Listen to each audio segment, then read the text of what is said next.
আসসালামু আলাইকুম ওয়া রাহমাতুল্লাহি ওয়া বারাকাতুহু।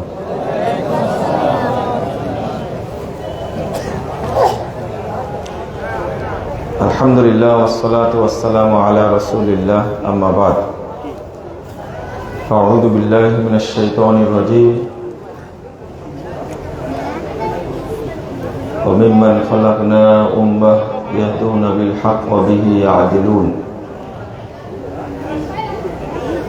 وقال صلى الله عليه وسلم لا تزال طائفة من أمتي ظاهرين على الحق لا يضرهم من خذلهم حتى يأتي أمر الله وهم كذلك رواه مسلم।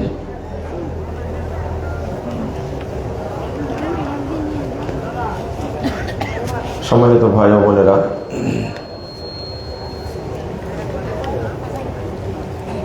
আল্লাহ রাব্বুল আলামিনের প্রশংসা এবং মুহাম্মদ সাল্লাল্লাহু আলাইহি ওয়াসাল্লামের উপরে দরুদ পাঠের পর আপনাদের কৃতজ্ঞতা প্রকাশ করছি। আল্লাহর কাছে দোয়া করছি রব্বুল আলামিন যেন আজকের এই মাহফিলকে কবুল করে নেন, আমিন। যারা আয়োজন করেছেন এবং আমরা যারা অংশগ্রহণ করেছি, রব্বুল আলামিন যেন আমাদের সকলকে ক্ষমা করে দেন। আল্লাহ যেন আমাদেরকে জান্নাতুল ফেরদাউসের মেহমান হিসাবে কবুল করে নিন, আমিন।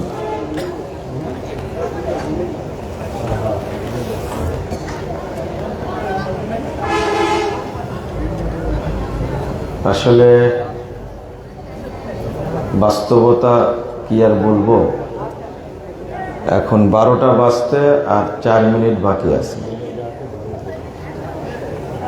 প্রোগ্রামটা 11 তারিখের, আপনাদের গণনা অনুযায়ী, আর সময় আছে মাত্র 4 মিনিট। কয় মিনিট? 4 মিনিট। তবুও যে আপনাদের গণনা অনুযায়ী 11 তারিখে শুরু করতে পেরেছি, এই জন্য শুকরিয়া আদায় করি, আলহামদুলিল্লাহ। খুব তাড়াতাড়ি আপনারা উপস্থাপন করেছেন, এই জন্য আপনাদের কৃতজ্ঞতা প্রকাশ করছি। তাও তো নিয়ে আসছেন মঞ্চে, তাই না? যে বিষয়টা আমাকে বলতে বলা হয়েছে সেটা হলো ভারতীয় উপমহাদেশে আহলে হাদিসদের উৎপত্তি ও ক্রমবিকাশ, ব্রিটিশ বিরোধী আন্দোলনে আহলে হাদিসদের ভূমিকা। প্রথমত এই শিরোনাম যিনি বা যারা নির্ধারণ করেছেন তাদেরকে আন্তরিকভাবে ধন্যবাদ জানাই যে এরকম শিরোনাম তারা তৈরি করতে পেরেছে। যারা আহলে হাদিস আকীদার আছে, সালাফি আকীদার আছে, তারা আহলে হাদিস নিয়ে চিন্তা করে কিনা সন্দেহ আছে। তো এই শরীফপুরের যুবকরা আমার ক্লোজ ফ্রেন্ড, বন্ধু, আমাদের সাথে তাদের খুব মাখামাখি সম্পর্ক। তো তারা চেয়েছিল, বিশেষ করে রিসালাত ফাউন্ডেশন আছে, লাইব্রেরি আছে, এই এলাকাটা আবাদ করে। মিজান ভাইয়ের সাথে কিছুটা মত বিনিময় হলো। তো একটু আগে শুরু করতে পারলে অনেক ভালো হতো, তাই না? প্রোগ্রামে আসতেই চাচ্ছিলাম না, শরীরটা খুব অসুস্থ। তো যাক, আপনারা আমাকে একটু রেস্ট নেওয়ার সুযোগ দিয়েছেন 12টা পর্যন্ত। তো কিছু কথা বললে আপনারা শুনবেন তো? কতক্ষণ থাকবেন? 2 ঘন্টা, তাই না? ফজর পর্যন্ত থাকলে কেমন হয়? ভালো হয়, তাই না? অভ্যাস আছে। আমি তো আর আব্দুল্লাহ ইবনে ফজল রাহিমাহুল্লাহ না, যে সন্ধ্যা থেকে ফজর পর্যন্ত চালাই দেবে। শেখ আল্লামা আব্দুল্লাহ বিন ফজল রাহিমাহুল্লাহ, আল্লাহ তাকে জান্নাতুল ফেরদাউস দান করুন, আমিন। তিনি আপনাদেরই মানুষ, তাই না? খুব কাছের মানুষ। ওই জন্য অভ্যাস আপনাদের থাকলেও আমার ওই অভ্যাস নাই। এজন্য দোয়াও চাই, মাফও চাই। আপনাদের এই মসজিদের ইতিহাস শুনলাম মিজান ভাইয়ের কাছে। এর আগেও বহুবার এসেছি, কিন্তু ইতিহাসটা আমার কাছে কেউ বলেনি। প্রায় 500 বছর পূর্বে মসজিদ প্রতিষ্ঠিত হয়েছে। বাংলাদেশের কিছু জ্ঞান পাপী আছে, তারা বলে যে আহলে হাদিসদের জন্ম হয়েছে 200 বছর আগে।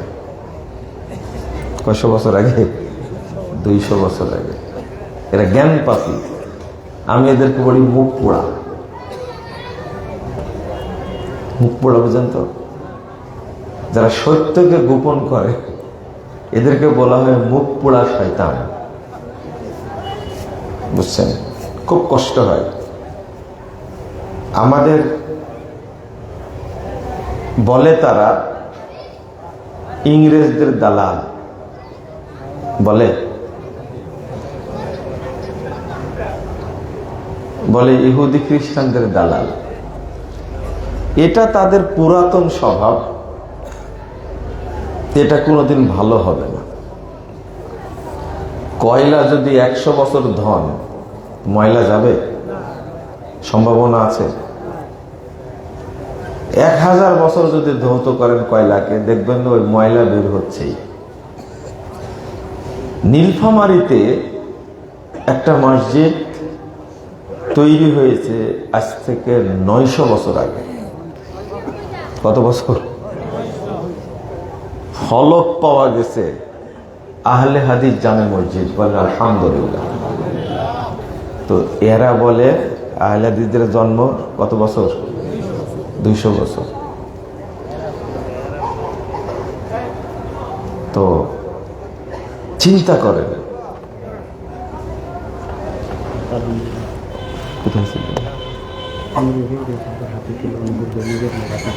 বুঝতে পারছি।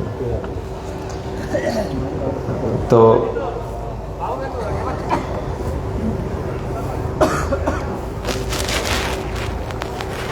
মাঝখানে আর একটা ঢোকা দিয়েছে মিতুল। কি যেন বলছিলাম? 900 বছর। তো আহলুল হাদিসদের আকীদা এবং ঐতিহ্য অনুযায়ী উপমহাদেশের মানুষ যখন ইসলামটা পেয়েছে সাহাবীদের থেকে, তখন হানাফি মাযহাব, শাফি মাযহাব, মালিকি মাযহাব এদের জন্ম হয়েছিল? বুঝেননি কথা? চিশতিয়া, মুজাদ্দিদিয়া, নকশবন্দিয়া, কাদেরিয়া, কারো জন্ম ছিল? কারো জন্ম হয়নি। ইতিহাস প্রমাণ করে। এখানে কারো কথা বলছো যে ইসলাম প্রবেশ করেছে, বাবুল ইসলাম বলা হয় চিটাগংকে। চিটাগংয়ে ব্যবসায়ীরা আসতেন ব্যবসা করার জন্য। তাদের দ্বারাই প্রথম ইসলাম বাংলাদেশে প্রবেশ করেছে এবং সাহাবীদের আমলে। বলেন আলহামদুলিল্লাহ। সাহাবীদের আমলে পৃথিবীর কোনো মাযহাব তৈরি হয়নি। কথা বোঝা গেছে? আর আহলুল হাদিস যারা, তাদের ঐতিহ্য, আকীদা, মানহাজ, আল্লাহ রাসূল এবং সাহাবীদের মানহাজ তারা ফলো করে আজও। আলহামদুলিল্লাহ, আলহামদুলিল্লাহ। আমি পেশ করব, আপনারা টেনশন করেন না, চিন্তাও করেন না। আল্লাহ রাব্বুল আলামিন বলছেন সূরা আরাফ 181 নম্বর আয়াত, ওয়ামিম্মান খালাকনা উম্মাহ ইয়াহদুনা বিল হক ওয়া বিহি ইয়াদিলুন। আল্লাহ বলছেন যত কাফেলাকে আমি সৃষ্টি করেছি, যত শ্রেণী সৃষ্টি করেছি মানুষের মধ্যে, তার মধ্যে একটা শ্রেণী ইয়াহদুনা বিল হক, যারা হক পথে পরিচালিত হয়, ওয়া বিহি ইয়াদিলুন, এবং এই হককে প্রতিষ্ঠা করার প্রচেষ্টা চালায়। একটা মাত্র শ্রেণী, কে বলছেন? আল্লাহ। বাবা কথা বলা লাগবে না, চুপ থাকেন, আপনারা বসে থাকেন, চুপ থাকেন। তো এই আয়াতটা তাফসির করতে গিয়ে, তাফসির তো আর আমি করিনি, তাই না? এই আয়াতে তাফসির করতে গিয়ে মুফাসসিরগণ একটা হাদিস নিয়ে এসেছেন, যে হাদিসটা আমি এখানে পড়েছি। সে হাদিসটা হলো 1920 নম্বর হাদিস, সহিহ মুসলিম। সহিহ বুখারীতে আসছে 7311 নম্বর হাদিস, আর তিরমিজিতে আসছে 2229 নম্বর হাদিস। রাসূল সাল্লাল্লাহু আলাইহি ওয়াসাল্লাম বলছেন, লা তাযালু তায়ফাতুম মিন উম্মতি যাহিরিনা আলাল হক। আমার উম্মতের মধ্যে একটি শ্রেণী সর্বদা হকের উপরে থাকবে। কিসের উপরে? হকের উপরে থাকবে।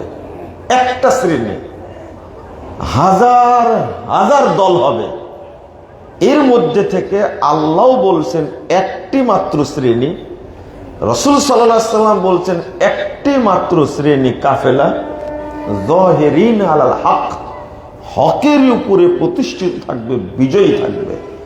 লা ইয়াদুররুহুম মান খাযালাহুম হাত্তা ইয়াতি আমরুল্লাহ ওয়া হুম কাযালিক। তাদেরকে কেউ ক্ষতি করতে পারবে না, কিয়ামত পর্যন্ত তারা ওইভাবেই থাকবে। বলেন আলহামদুলিল্লাহ। তাহলে আল্লাহ রাব্বুল আলামিন এই সূরা আরাফের 181 নম্বর আয়াত দ্বারা এটাই বুঝাতে চেয়েছেন, আল্লাহ রাসূল এটাই বুঝাতে চেয়েছেন, পৃথিবীতে একটি কাফেলা থাকবে যাদের কাছে হক পাওয়া যাবে। তাদের সম্পর্কে কে কি বলেছেন, যেহেতু আমি সহিহ বুখারীর কথা বলেছি, সহিহ মুসলিমের কথা বলেছি, সহিহ বুখারীর সংকলককে ইমাম বুখারী রাহিমাহুল্লাহ। ইমাম বুখারী রাহিমাহুল্লাহ এই হাদিসটি তার আরেকটি গ্রন্থে নিয়ে আসছে, খলকু আফআলিল ইবাদ। এই গ্রন্থের মধ্যে বলছেন যে একটি কাফেলা সর্বদা হকের উপরে থাকবে। ইমাম বুখারী রাহিমাহুল্লাহ বলছেন হুম আসহাবুল হাদিস, তারা হলো আহলুল হাদিস। বলেন আলহামদুলিল্লাহ। আর সহিহ বুখারীর মধ্যে বলেছেন হুম আহলুল ইলম, তারা হলো, তাদের কাছে ইলম থাকবে, দলিল থাকবে, জ্ঞান থাকবে তারা। এখন ইমাম আলবানী রাহিমাহুল্লাহ মারা গেছেন 1999 সালে 13ই সেপ্টেম্বর, 1999 সাল। আপনারা পাননি, অনেকেই পেয়েছেন, 1999 সাল পেয়েছেন। তো তিনি বলছেন যে ইমাম বুখারী রাহিমাহুল্লাহ দুই জায়গায় দুই কথা বললেন। এক জায়গায় বললেন আসহাবুল হাদিস, আর এক জায়গায় বললেন আহলুল ইলম। তা আলবানী রাহিমাহুল্লাহ বলছেন, ইমাম আলবানী বলছেন লা মুনাফাতা বাইনাহু ওয়া বাইনা মা ক্বাবলা। আহলুল হাদিস আর আহলুল ইলম এই দুইটার মধ্যে কামা হুয়া যাহির, কোনো বৈপরীত্য নেই। কেন? লিআন্না আহলাল ইলম হুম আহলুল হাদিস, যারাই আহলুল ইলম তারাই আহলুল হাদিস। বলেন আলহামদুলিল্লাহ। কথা কিন্তু আমার না, এটা পাবেন কোথায়? ইমাম আলবানী রাহিমাহুল্লাহর একটা গ্রন্থ আছে, 16টা খণ্ড, কখনো কোনো 14টা খণ্ড আছে। 270 নম্বর হাদিসের আলোচনায় তিনি এই কথাটা উল্লেখ করেছেন সিলসিলা সহিহার মধ্যে। ইমাম তিরমিজি হাদিসটা যেটা উল্লেখ করেছেন, ইমাম বুখারীর জন্ম, ইমাম বুখারী রাহিমাহুল্লাহর জন্ম 194 হিজরিতে, মৃত্যু 256 হিজরিতে। আমি সেই সময়ের কথা বলছি। 194 হিজরিতে জন্ম, 256 হিজরিতে কি মৃত্যু। তিনি এই ভাষাটা বলছেন। এবার ইমাম তিরমিজি কি বলেন দেখেন। ইমাম তিরমিজি 209 হিজরিতে জন্ম, 279 হিজরিতে মৃত্যু। ইমাম তিরমিজি রাহিমাহুল্লাহ তিনি বলছেন, সুবহানাল্লাহ ওয়া বিহামদিহি, দেখেন এই হাদিসটাই বর্ণনা করছেন, লা তাযালু তায়ফাতু মিন উম্মতি যাহিরিনা আলাল হক, একটি শ্রেণী সর্বদা হকের উপরে প্রতিষ্ঠিত থাকবে। এই হাদিস উল্লেখ করে ইমাম তিরমিজি বলছেন, ক্বালা মুহাম্মাদুন, আমার উস্তাদ ইমাম বুখারী মুহাম্মদ বিন ইসমাইল তিনি বলছেন, ক্বালা সামিতু আলী ইবনুল মাদিনী, আমি আমার উস্তাদ আলী ইবনুল মাদিনীর কাছ থেকে শুনেছি। তাহলে কয়জন হলেন এখানে? কয়জন? 2 জন। ইমাম তিরমিজি বলছেন ইমাম বুখারীর কাছে শুনেছি, ইমাম বুখারী বলছেন আমি আমার উস্তাদের কাছে শুনেছি। কয়জন হলো? 3 জন হলো। 3 জন ছোটখাটো মানুষ। ইমাম তিরমিজি তার কিতাব তিরমিজির মধ্যেই উল্লেখ করেছেন। তো আলী ইবনুল মাদিনী তিনি বলছেন ইমাম বুখারীর প্রায় 1000 উস্তাদ, তার মধ্যে সবচেয়ে শ্রেষ্ঠ উস্তাদ হলেন আলী ইবনুল মাদিনী। তিনি বলছেন এবার হুম আহলুল হাদিস, এই একটি কাফেলা যে টিকে থাকবে সর্বদা হকের উপরে, তারা হলো আহলুল হাদিস। বলেন আলহামদুলিল্লাহ। এখন আপনি বলতে পারেন যে এগুলো কি আসলে আছে? আপনি পড়েননি তাই পাননি। নিয়ে আসেন আপনার বাড়ির যে তিরমিজি আছে, আমি বের করে দেখাই দিই। আপনার বাড়িতে যে বুখারী আছে ওটা দেখে দিন।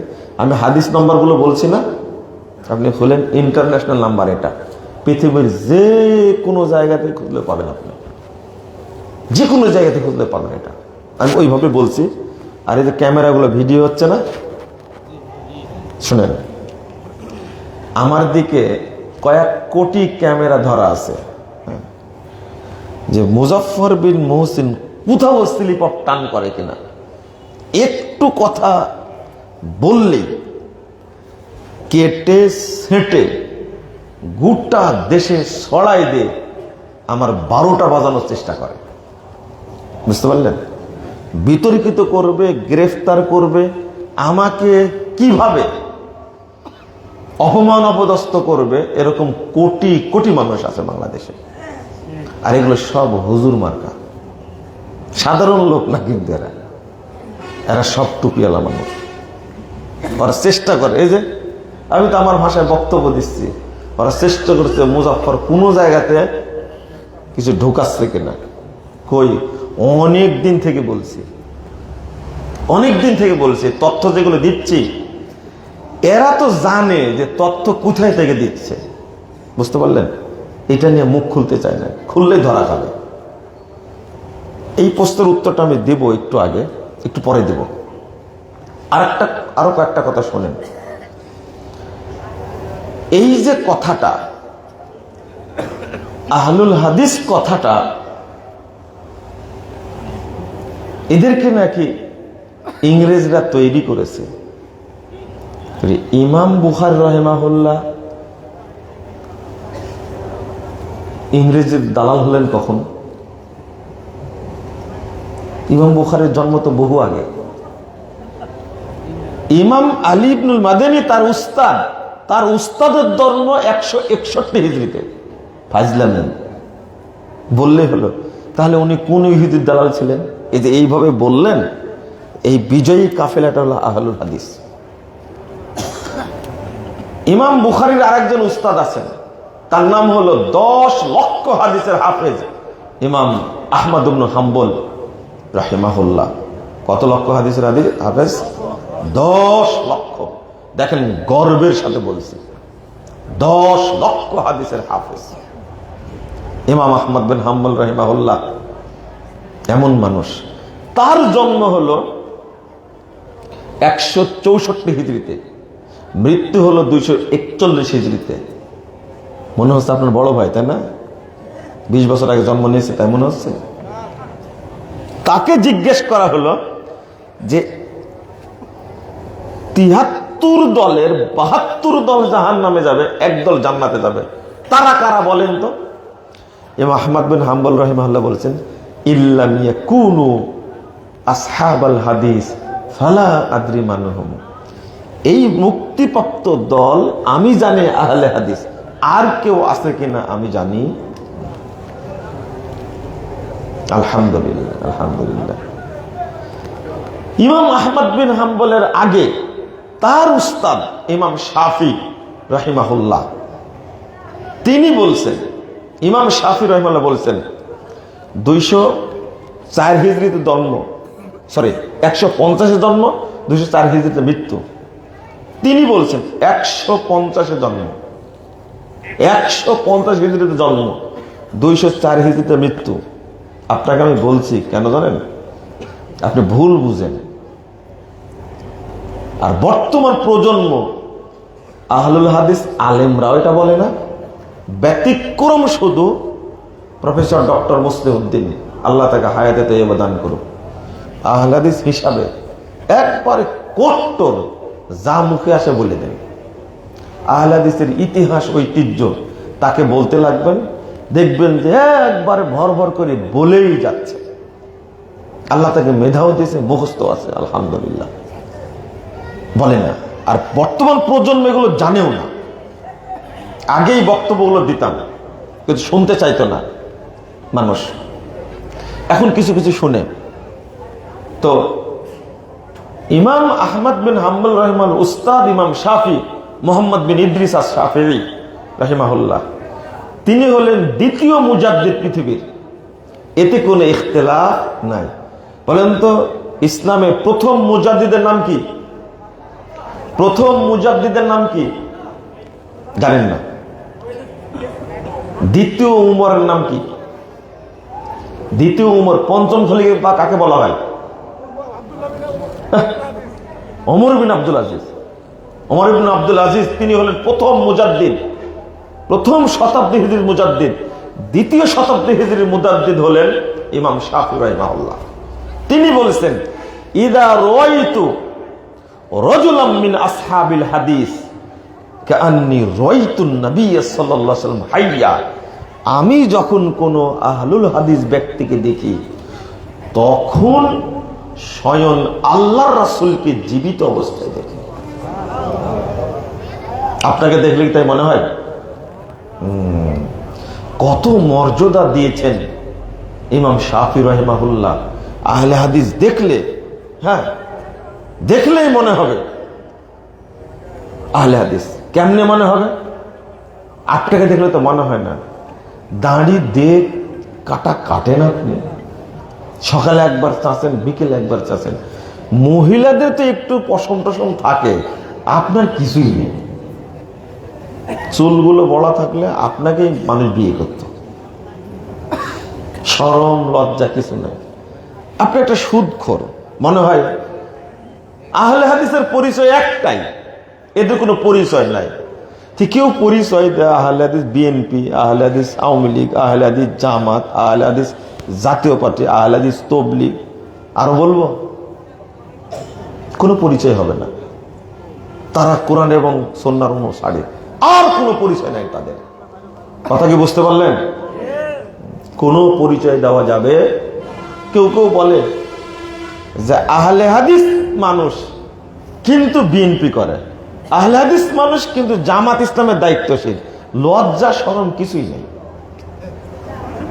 লজ্জা থাকলে তো কথা বলবে। কেন বলবে এটা?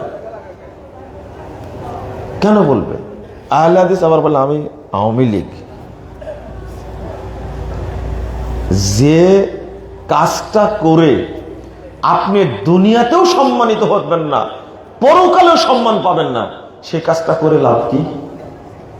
লাভ কি বলেন তো দেখি? একটা পরিচয় ইমাম শাফি রাহিমাহুল্লাহ বুঝেছেন, ইদা রাইতু রাজুলাম মিন আসহাবিল হাদিস কান্নি রাইতুন নবী সাল্লাল্লাহু আলাইহি ওয়াসাল্লাম হাইয়া। আমি যখন একজন আহলে হাদিসকে দেখি তখন আমি নবী মুহাম্মদ সাল্লাল্লাহু আলাইহি ওয়াসাল্লামকে জীবিত অবস্থায় দেখি। কথাটা কত সুন্দর কথা। আপনি সালাত পড়েন কখন? দেরিতে পড়েন। আপনি শরীফপুর মসজিদে সালাত পড়লে একভাবে পড়েন, আর জামালপুর শহরে পড়লে আর একভাবে পড়েন। তখন আর আমিন জোরে বলেন না, তাই না? এটাকে মুনাফিকি না? লা হাওলা ওয়ালা কুওয়াতা ইল্লা বিল্লাহ। কখনোই না। এই নীতি অবলম্বন করবেন না।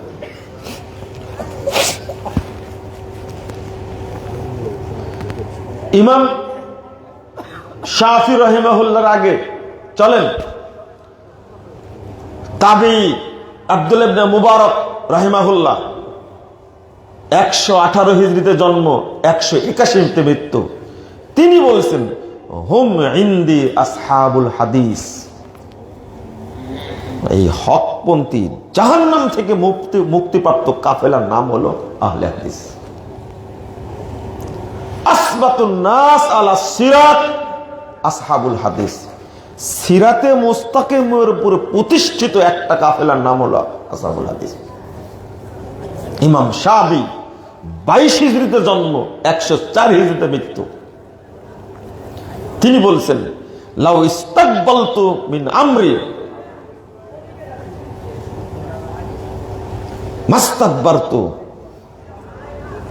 মা হাদাসতু ইল্লা মা আজমা আলাইহি আহলুল হাদিস। আমি যেটা পরে জানলাম সেটা যদি আগে জানতাম তাহলে আহলে হাদিসরা যা বর্ণনা করেছে সেটা ছাড়া অন্য কিছু বর্ণনা করতাম না। তাই এই তাবি, তিনি সেই যুগে কোন ইহুদির দালাল ছিল? 75 হিজরিতে জন্ম, বিখ্যাত সাহাবী আবু সাইদ খুদরির নাম শুনেছেন কখন আপনারা? শুনেছেন? তিনি বলছেন, মারহাবাম বিওয়াসিয়াতি রাসূলিল্লাহ সাল্লাল্লাহু আলাইহি ওয়াসাল্লাম। যুবকদের দেখলেই বলতেন, আল্লাহর নবী আমাদেরকে বলে গেছেন তোমাদের দেখলে যেন আমরা স্বাগত জানাই, মারহাবা জানাই। আর আমার রাসূল সাল্লাল্লাহু আলাইহি ওয়াসাল্লাম আন নুআসসি আলাকুমুল মাজলিস ওয়া আন নুফাহিম আলাকুমুল হাদিস, আমরা যেন তোমাদেরকে মাজলিসে বসতে দিই আর হাদিস যেন শিক্ষা দিই। ফাইন্নাকুম খুলুফুনা ওয়া আহলুল হাদিসে বা'দানা। 1741 নম্বর হাদিস, বাইহাকি শুআবুল ঈমানের মধ্যে এসেছে।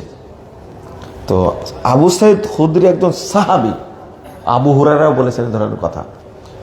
আমি কথাটা বলতে চাচ্ছি এইভাবে যে আপনারা এত বড় অপবাদ দিলেন কি করে?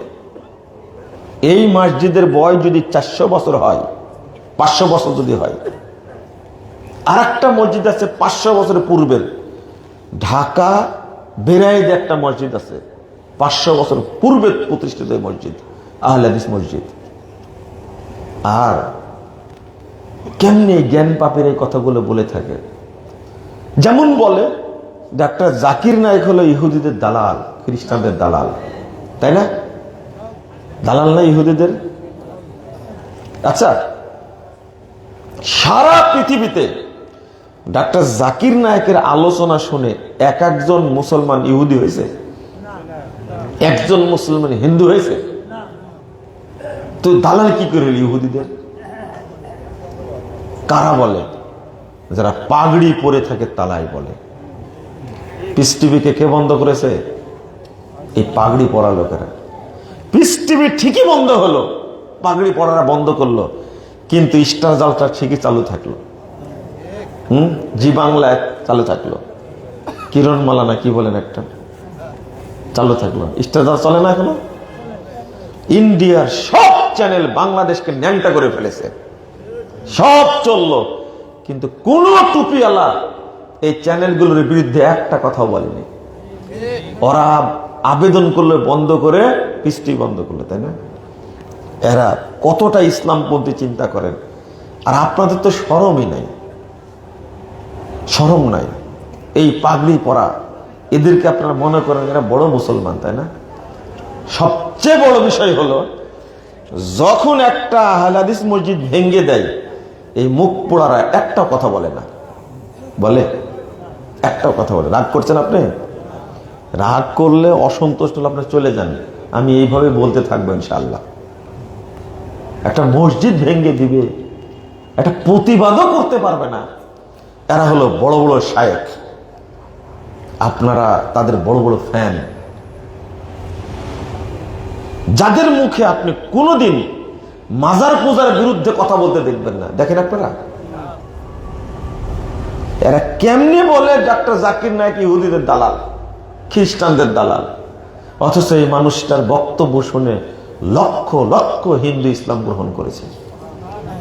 হাজার হাজার ইহুদি খ্রিস্টান সারা পৃথিবীতে ইসলাম গ্রহণ করেছে।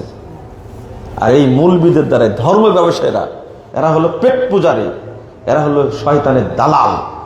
পাগড়ি পরে থাকলে কি হবে? এরা হলো শয়তানের দালাল। এদের বক্তব্য শুনে একজন হিন্দু ইসলাম গ্রহণ করা তো দূরের কথা, একজন বেনামাজি নামাজ পড়া শিখে নেয়। একজন বেনামাজি শিখে নেয়। আমাদের তো গালি দিবে, আমাদের বলে ওহাবি, আমরা হলাম রাফাদানি, আমরা হলাম লামাযহাবি, আরো কত যে গালি দেয় ইহুদিদের দালাল। আমাদের বলে কাদিয়ানি, আমরা হলো শিয়া। এই টুপিওয়ালার, আচ্ছা রিকশাওয়ালা কি করে জানলো যে শরীফপুরের মসজিদটা শিয়া মসজিদ? বলেন যদি, কিভাবে জানলো? রিকশাওয়ালা শিয়া চিনে? রিকশাওয়ালা কাদিয়ানি চিনে? কে চিনাইছে এটা? এটা কাদিয়ানি মসজিদ কে চিনাইছে এটাকে? হ্যাঁ, একটা যন্ত্র পাগড়িওয়ালা। ওর পাগড়ির মধ্যে যত বুড়া শয়তান সব ওর পাগড়ির মধ্যে আছে। ঢাকা একটা মসজিদ আছে, আপনারা অনেকেই চিনেন, এই গণভবনের সামনে একটা মসজিদ আছে, আলামিন জামে মসজিদ, মোহাম্মদপুরে। এই আশেপাশে কোনো আহলে হাদিস মসজিদ নেই, ওই একটাই। নজরুল ইসলাম নামে একজন মানুষ ছিলেন, মুক্তিযুদ্ধের ফাউন্ডার সেক্রেটারি, মারা গেছেন। এত সাহসী মানুষ, 4 জুমায় 5 জুমায় 5 জন খুতবা দেবে মাসে। এই ধারাটা তিনি চালু করেছেন। কোরআন হাদিস থেকে বক্তব্য হবে, যে যা বলে, আমার কাছে চাইনিজ কোরআন আছে, কোনো সমস্যা নাই। এ কথা বলেন না। ওই মসজিদ তৈরি করেছেন চাইনিজ কোরআন হাতে নিয়ে, এটা কি জানেন আপনারা? ভেঙে দিছে একবার। তো ডিসি সাহেবকে বলেছে, যদি এই মসজিদ তৈরি না করে দেয় ওরা, রাত্রের মধ্যে আমাদের সবাইকে মেরে ফেলে দেবো। এখন কোনটা বলবেন? তৈরি করে দেবেন মসজিদ, না আমি চাইনিজ গুলা ধরবো? যে আমার সামনে পড়বে তাকে আমি শেষ করে দেবো। কারণ মসজিদ ভাঙছে, এদের শাস্তি হলো মৃত্যুদণ্ড। কি? আপনারা যদি না মারেন তাহলে আমি শেষ করে দেবো। শেষে রাতারাতি মসজিদ আবার তৈরি করে দিয়েছে এই লোক, নজরুল ইসলাম সাহেব। মারা গেছে মানুষটা, দোয়া করেন আল্লাহ যেন তাকে জান্নাতুল ফেরদাউসে দান করেন, উচ্চ স্থান দান করেন, মানে আমিন। কি সাহস! মসজিদ তৈরি করে ফেলেছেন। বাংলাদেশের যত বড় বড় আলেম, তাদেরকে দিয়ে খুতবা দেন, বলে দিতেন এটা মোহাম্মদপুর মসজিদ, এখানে শুধু মোহাম্মদের কথা চলবে। একবারে কাটা কাটা কথা। আমি প্রথম 11 সালে খুতবা দিই, যখন খুতবা দিতে গেলাম আমাকে 1 ঘন্টা পড়ালেন, 1 ঘন্টা। তারপর থেকে এখনো খুতবা দিচ্ছি, বুঝছেন? তা আপনাদের 5ই আগস্ট গেল না, 2 তারিখ, এটা শুক্রবার ছিল, জানেন, জুমার দিন। বক্তব্য দিলাম একবারে স্বাধীনতার আগে। বক্তব্য দিয়ে দিলাম, বক্তব্যের বলে টিকটিকি গুলো এসে বলে দিল, এই মসজিদে আপনার খুতবা দিতে আসবেন না। আমি খুতবা দিই 11 সাল থেকে 24 সাল পর্যন্ত সেক্রেটারি। আর উনি মারা যাওয়ার সময়, নজরুল সাহেব মারা যাওয়ার সময় একটা আকাম করে গেছেন, সেটা হলো আমাকে ওই মসজিদের সেক্রেটারির দায়িত্ব দিয়ে গেছে, বুঝছেন? তো আমাকে বলেছে আর খুতবা দিতে আসবেন না। ওই যে নাম কি আছে, ডিজিএফআই, এনএসআই, কি সব খ্যাতা নাম আছে না বাংলাদেশের। বেটা, তোমরা একটা জায়গায় 56 জন অফিসারকে হত্যা করা হয়, জবাই করা হয়, গুলি করে হত্যা করা হয়, তোমরা কারা মারলে এটা জানতে পাও না, আর মসজিদে এসে বক্তব্য শুনতে খুতবা বন্ধ করার জন্য, তাই না? এগুলো গোয়েন্দা হলো, এগুলো কি গোয়েন্দা? হ্যাঁ, তোমরা জানতে পারো না একজন আলেম কি বলছে, খুতবা বন্ধ করতে আসছো, 2 তারিখে বলেছে, 5 তারিখে তারাই নাই। আল্লাহ বরদাস্ত করেনি, বুঝতে পারলেন? বাট তুমি এখানে আসতে এতগুলো ছেলে মেরে ফেলে দিচ্ছে, ছোট ছোট বাচ্চা মেরে ফেলে দিচ্ছে, খুব খারাপ লাগে। মাত্র 4 বছরের প্রথম শহীদ বলছে, এই ছেলেটার নাম কি জানেন? কে বলতে পারেন? সবচেয়ে ছোট বাচ্চা মারা গেছে এই 5 আগস্টে, নাম জানেন না, তাই না? আমি মুখস্থ করে রাখছি, এত সুন্দর নাম, নামটা হল আব্দুল আহাদ। নামটা কি জানেন? আব্দুল আহাদ। আহারে, আহাদকে আল্লাহ, আব্দুল আহাদ। আহাদ নামটা এত সুন্দর, এত সুন্দর। এই আব্দুল আহাদ নামের ছোট মাত্র 4 বছরের বাচ্চাকে গুলি করে মেরে ফেলে দিয়েছে। এই গোয়েন্দা, তুমি এখনো ধরতে পারছো কে মারছে? কোন পুলিশ নামের জাতি মারছে? ওকে ধরো তো, দেখতে পারবে নাকি? আর খুতবা বন্ধ করে দেওয়ার জন্য আসছে। মেজাজটা কেমন হয় বলেন তো দেখি? আপনি গণভবনের সামনে এইভাবে খুতবা দেন, কি যে অত্যাচার করছে তার হিসাব নিকাশ নাই। তো বিচার আল্লাহ করেন, যদি দেরিতে করেন, তাই না? একটু দেরিতে করেন। চলেন আবার জায়গা মতো যাই। কার কথা বললাম সর্বশেষ? তাবি সাহাবীর কথা বলেছি, সাহাবীর কথা। এখন একটা প্রশ্ন আপনাদের আসবে, এই যে বেদাতীরা প্রশ্ন করে দেবে। কি প্রশ্ন জানেন? ও মসজিদের কথা বলতে গিয়ে ভুলে গেছে। এই মসজিদে আমি কলেজ গেট থেকে রিক্সা নিয়ে যাচ্ছি, তো রিক্সাকে বলছি ওই মসজিদে যাব। বলছে ও শিয়া মসজিদে? হ্যাঁ শিয়া মসজিদে চলো। তা আমি রিক্সায় উঠে জিজ্ঞেস করলাম, তুমি শিয়া চিনো? তো বলছে যে তা বলতে পারবো না, কিন্তু ওই হুজুরেরা বলে তো যে এটা শিয়া মসজিদ। এই দেখেন এই পাগড়ি আলাদা। বলেন তো এর পাগড়ির মধ্যে কত কোটি শয়তান আছে? সব শয়তানের পাগড়ির মধ্যে আছে, সবগুলো বুড়া শয়তান। লজ্জা শরম আছে? আমাদের সাথে শিয়াদেরকে আহলে হাদিসরা মুসলিমই মনে করে না, করে? আমাদের বক্তব্য ইরানের বিরুদ্ধে সবচেয়ে বেশি, বুঝেন না কথা? হিজবুল্লাহর বিরুদ্ধে আমাদের বক্তব্য বেশি। কারণ যখন সিরিয়া দখল করে নেবে সালাফিরা, তখন এই ইসরায়েল আর হিজবুল্লাহ 2টা মিলে যুদ্ধ বিরতি দিয়ে চলে গেলে সিরিয়াতে। মনে পড়ে আপনাদের? এই যে কয়েকদিন আগের ঘটনা, কত বড় খারাপের খারাপ। এই শিয়া আর এই ইহুদি, এরা হলো চাচাতো মামাতো ফুফাতো ভাই, বুঝছেন? আপনি বলবেন যে কি কথা বলেন, আমার বক্তব্য এটা না, পট করে এই জায়গায় চলে আসলাম। একটা জিনিস জেনে রাখেন, দাজ্জাল কোথায় থেকে বের হবে জানেন? ইরান থেকে বের হবে। মাশাআল্লাহ, আসবাহান শহর, ইরানের তেহরান থেকে 340 কিলোমিটার দূরে হলো আসবাহান শহর। আল্লাহ রাসূল বলছেন, ইয়াখরুজুদ দাজ্জাল মিন করিয়াতে আসবাহান। আসবাহান শহর থেকে বের হবে ইহুদি এলাকা থেকে, তার সাথে ওয়া মাহু ৭০,০০০ মিনাল ইহুদ, তখন তার সাথে ৭০,০০০ ইহুদি থাকবে। এই ইরানে যারা শিয়া, এরাই হলো ইহুদি। তাই ইসরায়েলে যারা আছে তারা কি সালাফরা বলে গেছেন এই শিয়ারা হলো ছদ্মবেশী ইহুদি। এখন 2 ভাই মারামারি লাগছে, দেখছে আমাদের এলাকায় চলে যাচ্ছে, তো 2 ভাই যুদ্ধ বিরতি দিয়ে যা, তখন ওদের বিরুদ্ধে লাগছে। সেম কাজটা করলো এরা। তাও আলহামদুলিল্লাহ, আল্লাহ সিরিয়াকে বিজয় দান করেছেন, বলেন আলহামদুলিল্লাহ। দোয়া করুন বেশি বেশি, আল্লাহ যেন ফিলিস্তিনকে বিজয় দান করে। চলেন এবার একটা প্রশ্ন করবে এরা, যে আহলুল হাদিস বলতে মুহাদ্দিসগণকে বোঝানো হয়েছে। কাদেরকে? মুহাদ্দিসগণকে বোঝানো হয়েছে। আহলে হাদিস বলতে মুহাদ্দিসগণকে বোঝানো হয়েছে, তাই না? তাই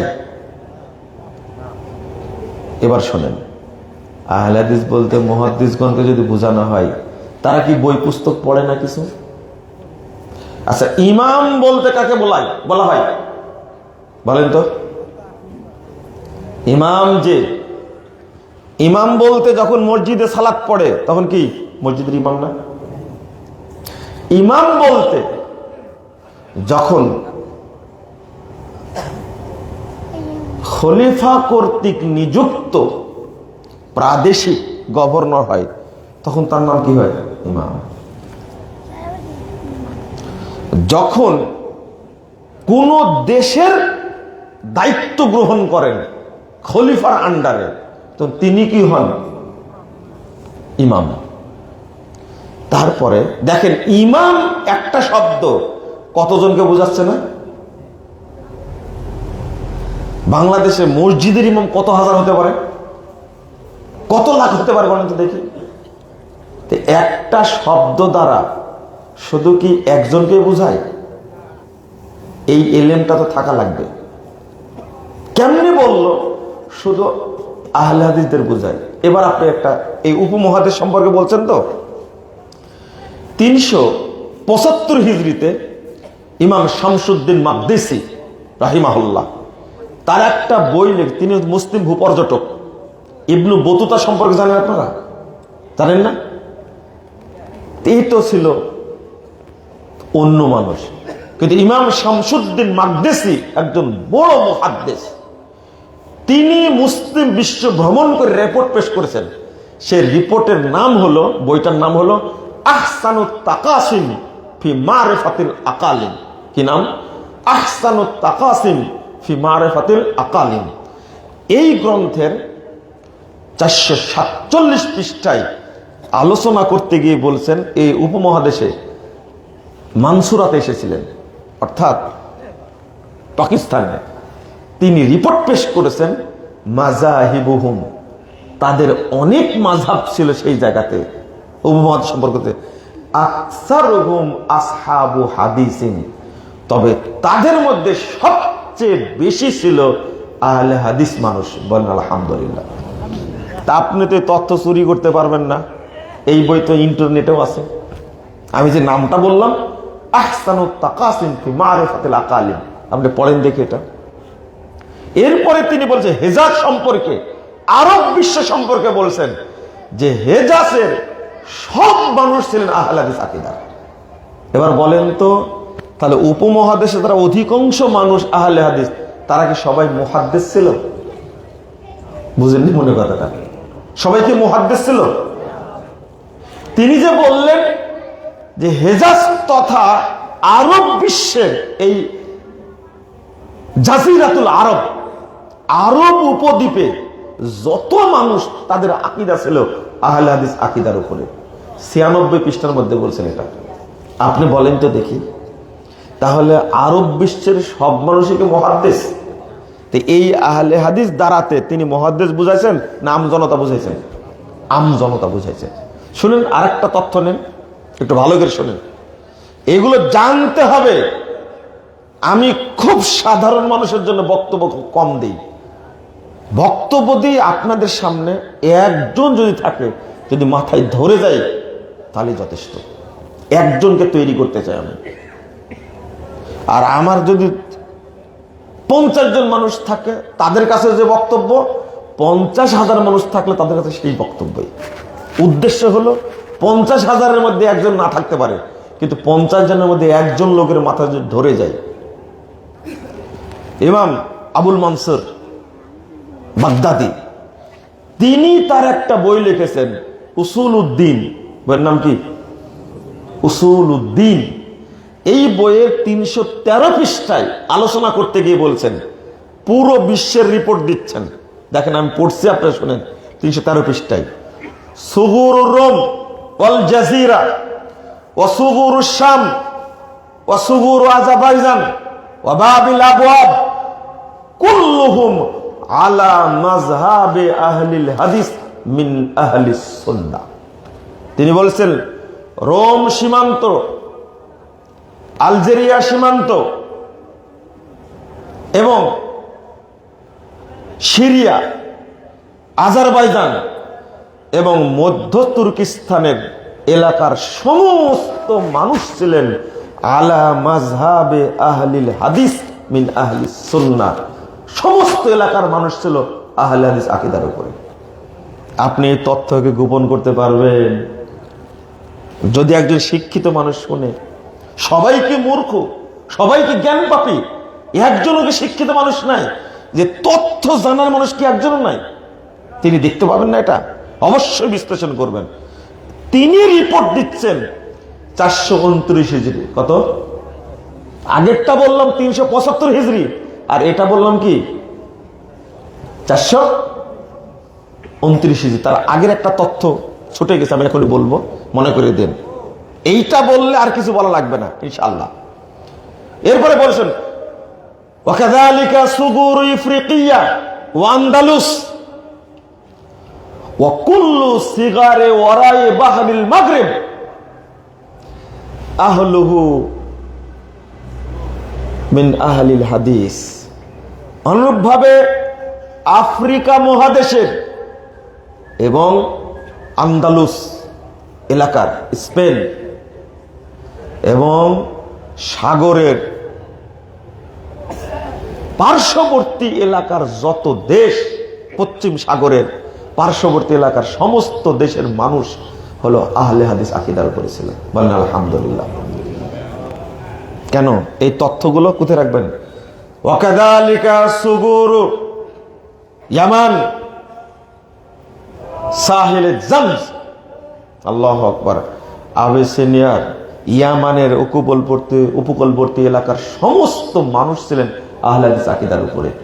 এবার আপনি বলেন তো, এরপরে তিনি বলছেন উপমহাদেশে দুই শ্রেণীর মানুষ আছে। এক শ্রেণীর মানুষ হলো হানাফি, এক শ্রেণীর মানুষ হলো শাফি। আমাদেরকে শাফি মাযহাব বলে না? কারণ শাফি মাযহাবের আমলের সাথে আমাদের মিল আছে। তারা রফুল ইয়াদান করে, তারা জোরে আমিন বলে, তারা বুকে হাত বাঁধে, তাদের আকীদা আমাদের আকীদা এক। এই জন্য তিনি রিপোর্ট দিতে বলছেন এই এলাকার মানুষ কি। তাহলে 429 হিজরির কথা তিনি বলছেন, তারাও আহলে হাদিস ছিল। মানে দুইটা তরিকার উপরে ছিল। বন্ধুরা আমার, আপনাকে আমি বুঝাতে চাচ্ছি কেন আপনি অপবাদটা দেন যে আহলে হাদিস বলতে বোঝানো হয়েছে কাদেরকে? মুহাদ্দিসগণকে বোঝানো হয়েছে। এরা আহলে হাদিস সাধারণ মানুষ না। আমি আপনাকে প্রমাণ দিলাম। আহলে হাদিস এরা হাদিস সংগ্রহ করেন, এটা ঠিক, এতে কোনো সন্দেহ নাই। তো সাধারণ মানুষ কি আহলুল হাদিস হতে পারে না? এগুলো কোথায়? এগুলো একটা দেশের সব মানুষকে আহলে হাদিস হতে পারে? মুহাদ্দিস হতে পারে? আমজনতা আহলে হাদিস। আপনারা এই ফালতু ব্যাখ্যা দিয়ে কখনো সত্যকে ঢাকতে পারবেন না। 392 হিজরিতে জন্ম, আল্লাহু আকবার, 463 হিজরিতে মৃত্যু। কি সুন্দর করে উল্লেখ করছেন ইমাম খতিব বাগদাদি রাহিমাহুল্লাহ। তার বক্তব্যটা একটু শুনে নেন। এই হাদিসের উপরে তার একটা বই আছে, শারাফু আসহাবিল হাদিস, আহলে হাদিসদের মর্যাদার উপরে। এর উপরে আলোচনা করতে গিয়ে তিনি বলছেন ফাকাদ জালা আহলাহু ফাকাদ জালাল্লাহু আত-তাইফাতুল মানসুরা হুররাসাদ-দ্বীন। আল্লাহ রাব্বুল আলামিন এই বিজয়ী কাফেলাকে পৃথিবীতে দ্বীনের পাহারাদার হিসাবে নিযুক্ত করেছেন। তারপরে বলছেন কাম মিন মুলহিদিন ইয়ারুমু আন ইয়াখলুতা বিশ-শারিয়া মা লাইসা মিনহা আল্লাহু তাআলা ইয়াজুব্বু বিআসহাবিল হাদিস। পৃথিবীতে যে যেখানে আহলে হাদিসদের, পৃথিবীতে যে যেখানে শরীয়তের মধ্যে কিছু ঢুকানোর চেষ্টা করবে, আল্লাহ তাআলা তাকে আহলে হাদিসদের দ্বারা প্রতিরোধ করে। তারপরে বলছেন ওয়াহুমুল হুফফাজুল আরকানিহা ওয়াল কাওয়ামুনা বিআমরিহা ওয়া শানিহা। এরা হলো শরীয়তের হেফাজতকারী, শরীয়তের রুকুনকে প্রতিষ্ঠা দানকারী। উলাইকা হিজবুল্লাহ, বিশ্ববাসী শুনে রাখো, এরা হলো আল্লাহর সেনাবাহিনী। ইন্না হিজবাল্লাহি হুমুল মুফলিহুন, আল্লাহর সেনাবাহিনী পৃথিবীতে যুগে যুগে বিজয় লাভ করেছে। তিনি বলছেন, এরপরে বলছেন ফাকাদ জালা আহলাহু আরকানা শারিয়া ওয়া হাদামা বিহিম কুল্লা বিদাতিন শানিয়া ওয়া হুম উমানাউল্লাহি মিন খালিকাতিহি ওয়াল ওয়াসিতাতু বাইনান নবী সাল্লাল্লাহু আলাইহি ওয়া উম্মতিহি। ইমাম খতিব বাগদাদি বলছেন, আল্লাহ এই বিজয়ী কাফেলাকে পৃথিবীতে শরীয়তের প্রতিষ্ঠাকারী হিসাবে নিযুক্ত করেছেন। ওয়া হাদামা বিহিম কুল্লা বিদাতিন শানিয়া, আর তাদের দ্বারা পৃথিবীর সমস্ত বেদাতকে আল্লাহ উৎখাত করে থাকেন। হুম উমানাউল্লাহি মিন খালিকাতিহি, তার সৃষ্টির মধ্যে আহলে হাদিসরাই হলো সবচেয়ে নির্ভরযোগ্য। ওহুমুল ওয়াসিতাতু বাইনান নবী সাল্লাল্লাহু আলাইহি ওয়াসাল্লাম উম্মতিহি, আর রাসূলের মধ্যে আর উম্মতের মধ্যে তারাই মধ্যম পন্থাকে সৃষ্টি করেন, সম্পর্ক তৈরি করে দেন। তারাই একমাত্র বলেন, আহলে হাদিসগণই একমাত্র বলেন যে এটা রাসূলের সুন্নাহ, এটা সহিহ হাদিস, এটা জাল হাদিস, এটা শিরক, এটা বেদাত। আর কোন দল এই কথা বলে? কারো সাহস আছে? বলুক তো দেখি। অনেক ভাইরাস বক্তা আছে, শুধু বলে দিক ফরজ নামাজের পরে যে মুনাজাত করা হয় এটা বেদাত, সম্মিলনের পরে ইজতেমার পরে যে মুনাজাত করা হয় এটা বড় বেদাত। বলার কারো সাহস আছে? বললে আর ভক্তরা থাকবে না, যাবেই নাই প্রোগ্রামে। বলুক, মাজার পূজা পীর পূজা করলে মানুষের মুশরিক হয়ে যায়, মাজার পূজা করলে পীর পূজা করলে মানুষ কাফের হয়ে যায়, কবরে সেজদা দিলে মানুষ কাফের হয়ে যায়।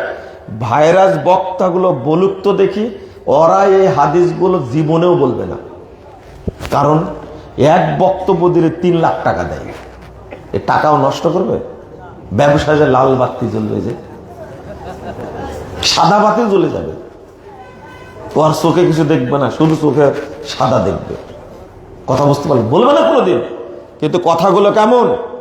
এরপরে ইমাম খতিব বাগদাদি বলছেন ওয়াল মুজতাহিদুনা ফি হিফজি মিল্লাতিহি। এবার দেখেন, তিনি বলছেন আম জনতার কথা, এবার বলছেন যারা মুজতাহিদ মুহাদ্দিস তাদের কথা বলছেন। দেখেন, ওয়াল মুজতাহিদুনা ফি হিফজি মিল্লাতিহি, আর আহলে হাদিসদের মধ্যে যারা মুহাদ্দিস, যারা মুজতাহিদ, তারা শরীয়তকে সংরক্ষণ করে। আনওয়ারুহুম জাহেরা, তাদের দলিল হলো একবার স্পষ্ট। ওয়াফাজাইলুহুম সাইরা, তাদের মর্যাদা সবার উপরে। আয়াতুহুম বাহিরা, তাদের আয়াত হলো, নিদর্শন হলো পরিষ্কার। ওয়ামাযাহিবুহুম যাহিরা, তাদের পথ হলো স্বচ্ছ। ওয়া হুজ্জাতুহুম কাহিরা, তাদের দলিল হলো অপ্রতিরোধ্য। শুনেছেন কোনোদিন কথাগুলো? কিন্তু আমি বই থেকে বলছি, আপনি 9 পৃষ্ঠা 10 পৃষ্ঠা খুলেন, এইভাবে লিখে রাখছেন। বাগদাদের বিশাল মনীষী, কত হিজরিতে জন্ম বললাম? 300 না, এখনই বলে গেছেন 392 হিজরিতে জন্ম, 463 হিজরিতে মৃত্যু। তিনি কথাগুলো বলে যাচ্ছেন, ঢাকতে পারবেন? আমি আহলে হাদিস আলেম যারা, আমাদের মতো যারা, আমাদের যদি তাদেরকে বলি এগুলো মুখস্থ করবা আর মানুষের সামনে বলতে থাকবা আহলে হাদিসদের কি মর্যাদা। এরপরে ইমাম খতিব বাগদাদি রাহিমাহুল্লাহ আরো বলছেন, শোনো, কুল্লু ফিয়াতিন তাতাহাইয়াযু ইলা হাওয়া ওয়া তারজিউ ইলাইহি ওয়া তাস্তাহসিনু রায়ান তাকিফ আলাই। পৃথিবীতে যত দল আছে সব দল প্রবৃত্তির অনুসরণ করে, তার দিকে ফিরে যায় এবং তার তাস্তাহসিনু রায়ান, তারা নিজের অভিমতকে ভালো মনে করে, তাকিফ আলাইহি, ওই অভিমতের টিকে থাকে। সেওয়া আসহাবিল হাদিস, কিন্তু এই বৈশিষ্ট্য আহলে হাদিসদের মধ্যে নাই। কারণ আহলে হাদিসরা কি? ফাইনাল কিতাবা উদ্দাতুহুম ওয়াস সুন্নাতা হুজ্জাতুহুম ওয়ার রাসূলা ফিয়াতুহুম। কি ভাবে বলছে দেখেন তো। কারণ তাদের মূল হাতিয়ার হলো আল্লাহর কিতাব আল কোরআন ওয়াস সুন্নাতা হুজ্জাতুহুম, আর মূল দলিল হলো রাসূলের সুন্নাহ, ওয়ার রাসূল আফিয়াতুহুম, আর রাসূল মুহাম্মদ সরাসরি তাদের দলনেতা। আমাদের ইমাম কে? কে? জোরে বলেন কে? মুহাম্মদ সাল্লাল্লাহু আলাইহি সাল্লাম আমাদের দলিল, আমাদের নেতা, আমাদের ইমাম। কত সুন্দর বক্তব্য পেশ করছেন, এই জন্য তো আহলে হাদিসদের সহ্য করতে পারে না। হুজ্জাতুহুম কাহিরা। ইমাম খতিব বাগদাদি বলছেন আহলে হাদিসদের দলিল অপ্রতিরোধ্য, এরা দলিল দিলে সেটাকে কেউ খণ্ডন করতে পারে না। তখন ইট নিয়ে আসে, কি নিয়ে আসে? ইট নিয়ে আসে, পাথর নিয়ে আসে, মামলা বর্ষণ করে। কেন? যদি দলিল না থাকতো তাহলে আহলে হাদিসদেরকে টিকতে দিত বাংলাদেশে? কোন দিন জবাই করে দিত। কারণ বাংলাদেশ সব মানুষ জানে, মক্কায় হজ করতে গেলে মদিনা মক্কার সব মানুষকে দেখা যায় আহলে হাদিস। আব্দুর রহমান সুদাইসি হাফিজাহুল্লাহ, দুই হারামের প্রধান ইমাম, তিনি পাকিস্তানে এসে বক্তব্য দিয়েছেন আহলে হাদিস সম্মেলনে। আর বাংলাদেশের বেদাতির একবার জ্বলে পুড়ে ছাই হয়ে যাচ্ছে। হাই হাই হাই, কি সুন্দর প্রশংসা করছেন আহলে হাদিসদের ইমাম আব্দুর রহমান সুদাইসি, পুড়ে জ্বলে তামা হয়ে যাচ্ছে একবার। বুঝতে পারছেন? লা ইলাহা ইল্লাল্লাহ। শুধু তাই, শুনে রাখেন, ইমাম ইবনে বাজ রাহিমাহুল্লাহ, এই তথ্যটা আপনারা কেউ জানেন না। ইমাম ইবনে বাজ রাহিমাহুল্লাহ 1998 সালে তিনি মারা গেছেন। 1998 সালে মারা গেছেন, 13ই মে না 12ই মে মারা গেছেন। এই বিখ্যাত ইমাম, সৌদি আরবের গ্র্যান্ড মুফতি, তিনি বাংলাদেশে একটা আহলে হাদিস বিশ্ববিদ্যালয় তৈরি করার জন্য বাংলাদেশ জমিয়তুল হাদিসের সাবেক সভাপতি প্রফেসর ডক্টর আব্দুল বারী রাহিমাহুল্লাহকে তিনি টাকা দিয়েছিলেন যে বাংলাদেশে একটা বড় প্রতিষ্ঠান হোক। শেখ বিন বাজ রাহিমাহুল্লাহর প্রদত্ত টাকা দিয়ে কিন্তু বাইপাইলের 54 বিঘা জায়গা কেনা হয়েছে। আপনারা কোনদিন শুনেছেন কথাটা? শুনেন, আজকে শুনলেন। ইমাম ইবনে বাজ রাহিমাহুল্লাহ কত ভালোবাসেন, এখনো জমিয়তে আহলে হাদিসকে সৌদি আরবের আলেমরা এত ভালোবাসেন, এত ভালোবাসেন, সেটা আমরা উপলব্ধি করতে পারি। ইমাম ইবনে বাজ রাহিমাহুল্লাহ তার ফতোয়ার গ্রন্থে উল্লেখ করতে গিয়ে তিনি উপমহাদেশের কাদের সাথে আমরা জীবন যাপন করব, তিনি লিখে গেছেন এই এলাকায় যারা আহলুল হাদিস, জামিয়ত শব্দ হলো জামিয়তে আহলে হাদিস যারা, তাদের সাথে আপনারা জীবন যাপন করবেন। তার ফতোয়ার মধ্যে কথা উল্লেখ করে গেছেন ইমাম ইবনে বাজ রাহিমাহুল্লাহ। কানেকশন কিন্তু খারাপ না, কানেকশন কি? সেই শক্ত কানেকশন। আপনি এটা খন্ডাতে পড়বেন। ইমাম ইবনে বাজ রাহিমাহুল্লাহ সারা পৃথিবীর ইমাম, সারা পৃথিবীর ইমাম, এমন একজন ব্যক্তি। আল্লাহু আকবার। আল্লাহ এত ইলম দিয়েছিলেন, হাদিসের জ্ঞান, তাফসিরের জ্ঞান, উসুলের জ্ঞান, ফিকহের জ্ঞান, আকীদার জ্ঞান, মানহাজের জ্ঞান, তাওহীদের জ্ঞান, কোন দিক থেকে কমা না।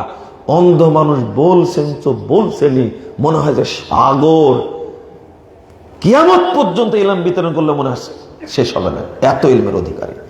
যারা তার বই পড়ে তারাই বোঝে, আর যারা পড়তেই জানে না, কিছু বুঝবে তারা? কোনোদিন বুঝবে না।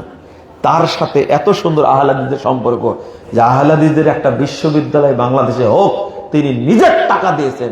আর সেই টাকা দিয়ে সাভারের 54 বিঘা জায়গা কেনা হয়েছে একসঙ্গে। সেখানে ইন্টারন্যাশনাল ইউনিভার্সিটি অনুমোদন হয়েছে, আলহামদুলিল্লাহ। এখন চলমান, এখন সে বিষয় চলমান। চিন্তা করেছেন আপনি? খুব লাগে, তাই না? জলে। আহলে হাদিসের সাথে এত সম্পর্ক কিসের? সারা উপমহাদেশে আহলে হাদিসদের সাথে ভালো সম্পর্ক সৌদি আরবে আলেম ওলামার। আর এরা যায় শুধু খেজুর খেতে, জমজমের পানি খেতে। আমিন বললে সহ্য করতে পারে না। এরা যদি পারতো, কাবা ঘর ভাঙ্গার শক্তি থাকলে, যেহেতু কাবায় আমিন বলে, এরা কাবা ভেঙে দিত। যাও, লাল করে দিব, যাও। তোমাদের লজ্জা নাই, শরম নাই? একজন মুসল্লি মসজিদে ঢুকে সালাত পড়ার জন্য মসজিদে ঢুকেছে, এই খুনি না, সন্ত্রাসী না। এই লোকটা খুনিও না, সন্ত্রাসী না, ধর্ষক না, এই লোকটা মদখোর না, দুর্নীতিবাজ না, বাচ্চা একটা ছেলে 17-18 বছর বয়স, মসজিদে ঢুকেছে, আমিন জোরে বলেছে, আর মসজিদের মুসল্লিরা ধরে তাকে পিটাইছে। এরা কি মুসলিম? ওরা মানুষই না, মুসলিম তো পরে। ইহুদি খ্রিস্টানদের খারাপ। মসজিদে মুসল্লি ঢুকছে, তাকে মারতে হবে শুধু জোরে আমিন বলেছে, এটাই। এরাই হলে অরিজিনাল ইহুদি। আমিন বললে ইহুদিরা সহ্য করতে পারে না, কারণ গায়রিল মাগদুবি আলাইহিম ওয়ালা দাল্লিন, মাগজুব হলো ইহুদিরা আর দাল্লিন হলো খ্রিস্টানরা। ওরা যখনই শুনে যে আহারে আল্লাহ মনে কবুল করে ফেললো, গায়রিল মাগদুবি আলাইহিম ওয়ালা দাল্লিন, ইহুদিরা সহ্য করতে পারে না। এরা ইহুদিতে চেয়েও খারাপ, ওরা সহ্য করে না কিন্তু মারে না। তো এরা মারলো কেন ছেলেটার উপরে বলেন তো দেখি? ওকে সন্ত্রাসী? চলেন, আপনি রাগ করবেন। আর একটা কথা বলি, ইমাম আলবানী যার কথা কিছুক্ষণ আগে বলেছি, তিনি বলছেন ওই 270 নম্বর হাদিসের ব্যাখ্যায় বলেছি, ওই একটি কাফেলা, আমি কিন্তু ওই হাদিসের উপরেই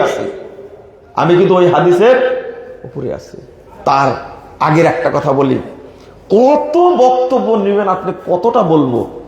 ইমাম ইবনে কাসির রাহিমাহুল্লাহ তিনি আয়াতের ব্যাখ্যা দিচ্ছেন, ইয়াউমা নাদু কুল্লা উনাসিন বিইমামিহিম। আল্লাহ বলছেন 71 নম্বর আয়াত সূরা বানী ইসরাঈল, কাল কিয়ামতের মাঠে আমি প্রত্যেক ব্যক্তিকে তার ইমাম সহ ডাকবো। ইমাম ইবনে কাসির রাহিমাহুল্লাহ বলছেন, ফাহাযা আকবারু শারাফিন লিআসহাবিল হাদিস লিআন্না ইমামাহুমুন নাবিয়্যু সাল্লাল্লাহু আলাইহি ওয়াসাল্লাম। এই আয়াতের মধ্যে সবচেয়ে বেশি মর্যাদা আছে আহলে হাদিসদের জন্য, কারণ কিয়ামতের মাঠে তাদের ইমাম হবেন স্বয়ং মুহাম্মদুর রাসূলুল্লাহ সাল্লাল্লাহু আলাইহি ওয়াসাল্লাম। বলেন একটু আলহামদুলিল্লাহ, জোরে বলেন আলহামদুলিল্লাহ। কত বড় সৌভাগ্যের কথা। ইমাম ইবনে কাসির লিখে যাচ্ছেন, ফাইন্নাহুমুন নাবিয়্যু সাল্লাল্লাহু আলাইহি ওয়াসাল্লাম, তাদের ইমাম হলেন মুহাম্মদুর রাসূলুল্লাহ সাল্লাল্লাহু আলাইহি ওয়াসাল্লাম। আল্লাহর নবী ইমাম, আহলে হাদিসগণ হলেন মুক্তাদির অনুসারী, জান্নাতে একসঙ্গে ঢুকবেন ইনশাআল্লাহ। ইমাম ইবনে কাসির বলে যাচ্ছেন, খুব কষ্ট হয় তাই না? একজন বলছে ইমাম বুখারী আহলে হাদিস, ইমাম মুসলিম আহলে হাদিস, ইমাম তিরমিজি, আবু দাউদ, নাসাই, ইবনে মাজাহ, দারাকুতনি, দারিমি, তাবরানি, ইমাম আহমদ বিন হাম্বল, ইমাম শাফি সবই আহলে হাদিস। তারপরে যে লাগে খুব তাই না? আপনি কি করলেন? ঘোড়ার ঘাস কাটলেন? বুঝেননি কথা? আপনি কি বুঝছেন? সবাই বলছে সবাই আহলে হাদিস, আপনি কি করলেন? ঘোড়ার ঘাস কাটলেন? একজন ইমামের নাম নেন তো, বলেন তো। লা হাওলা ওয়ালা কুওয়াতা ইল্লা বিল্লাহ, সুবহানাল্লাহি ওয়া বিহামদিহি। মানুষ এই যে মন্তব্যগুলো আহলে হাদিস সম্পর্কে করে গেছেন, আর একটা দল সম্পর্কে বলেছেন কিনা উপস্থাপন করেন তো দেখি। মিডিয়া আপনার, টিভি আপনার, পেপার আপনার, পত্রিকা আপনার, জনগণ আপনার, মসজিদ আপনার, খালি বলেন তো যেভাবে আমি বললাম এভাবে বলেন তো, আপনার সম্পর্কে বলে গেছে কিনা একটা কল বলেন তো দেখি, আমি যেভাবে বললাম। লা হাওলা ওয়ালা কুওয়াতা ইল্লা বিল্লাহ, আস্তাগফিরুল্লাহ। বলছেন উপমহাদেশের ভারত গুরু বলা হয় তাকে মুহাদ্দিস শাহ ওলিউল্লাহ মুহাদ্দিস দেহলভী রাহিমাহুল্লাহ। তিনি হুজ্জাতুল্লাহিল বালিগার মধ্যে উল্লেখ করতে গিয়ে বলেছেন, বাবুল ফারকে বাইনা আহলিল হাদিস ওয়া আহলির রায়। কোথায় যাবেন এবার? এই শাহ ওলিউল্লাহ মুহাদ্দিস দেহলভীর জন্ম হলো 1704 হিজরিতে, আর 1763 হিজরিতে মৃত্যু। 1704 হিজরিতে জন্ম আর 1763 হিজরিতে কি মৃত্যু। এই তো কয়েকদিন আগে তিনি হুজ্জাতুল্লাহিল বালিগার মধ্যে উল্লেখ, আরো কথা বলতাম কিন্তু এতটুকু বলছি শুধু, তিনি বলছেন আহলুল হাদিস আর আহলুর রায়ের মধ্যে পার্থক্য। কেমনে বললেন যে আহলে হাদিসরা ইহুদিদের দালাল, ইংরেজদের দালাল, কেমনে বললেন? তাহলে হুজ্জাতুল্লাহিল বালিগার লেখক ভারত গুরু শাহ ওলিউল্লাহ মুহাদ্দিস দেহলভী তিনি কোন ইংরেজের দালালি করেছেন? একটু শরম লজ্জা করেন, কেমনে বললেন এটা? ইমাম আলবানী বলছেন, শুনেন, হুম আহলুল হাদিস হাসানাল্লাহু মাহুম। আলবানী বলছেন, 99 সালে মারা গেছে, তারা হলেন আহলুল হাদিস, আল্লাহ যেন আমাদেরকে তাদের সাথে একত্রিত করেন। বলেন আলহামদুলিল্লাহ। কিভাবে দোয়া করছেন আলবানী রাহিমাহুল্লাহ। লা ইয়াতাআসসাবুনা লিকাউলি শাখসিন মুআয়্যানিন মাহমা আলা ওয়া সামাহাশা মুহাম্মাদান সাল্লাল্লাহু আলাইহি ওয়াসাল্লাম। তারা এমন একটা কাফেলা, এই আহলে হাদিসরা মুহাম্মদ সাল্লাল্লাহু আলাইহি ওয়াসাল্লাম ছাড়া কোনো ব্যক্তির কথাকে দাম দেয় না, ওই ব্যক্তি যত বড়ই হোক না কেন। এরপরে তিনি বলছেন, ইন্নাহুম ইয়াতাআসসাবুনা লিআকওয়ালি আইম্মাতিহিম, পৃথিবীতে যত দল আছে সবগুলো তাদের ইমামের বক্তব্য আঁকড়ে ধরে। ওয়া আহলুল হাদিস ইয়াতাআসসাবুনা লিআকওয়ালি নাবিয়িহিম, আর আহলে হাদিসগণ তাদের নবীর বক্তব্য আঁকড়ে ধরে থাকে। সব দল ধরে তাদের ইমামের বক্তব্য, তাই না? আজকে চরমনের লোকজন কার কথা মানে? চরমনের পীরের কথা মানে। আট্রসির লোক কার কথা মানে? আট্রসি পীরের কথা মানে। সারসিনার লোকজন কার কথা মানে? জামাত ইসলামের মানুষ কার কথা মানে? মওদুদী সাহেবের কথা মানে। কথা কি বুঝতে পারলেন? তাবলীগের লোক কার কথা মানে? ইমাম আলবানী কি ভুয়া কথা বলে মনে করছেন? আলবানী রাহিমাহুল্লাহ বলেছে, ইন্নাহুম ইয়াতাআসসাবুনা লিআকওয়ালি আইম্মাতিহিম, প্রত্যেকটা দল তাদের নিজ নিজ ইমামের কথা শুনে। ওয়া আসহাবুল আহলুল হাদিস ইয়াতাআসসাবুনা লিআকওয়ালি নাবিয়্যিহিম, আর আহলে হাদিসগণ কেবলমাত্র তার নবীর বক্তব্য আঁকড়ে ধরে। এরপরে আলবানী রাহিমাহুল্লাহ বলছেন, ফালা আযাবা বাদা হাযাল বায়ান, আমি যে কথা উল্লেখ করলাম, যে বর্ণনা উল্লেখ করলাম, এই কথা শুনে আশ্চর্য হওয়ার কিছু নেই, হতবাক হওয়ার কিছু নাই।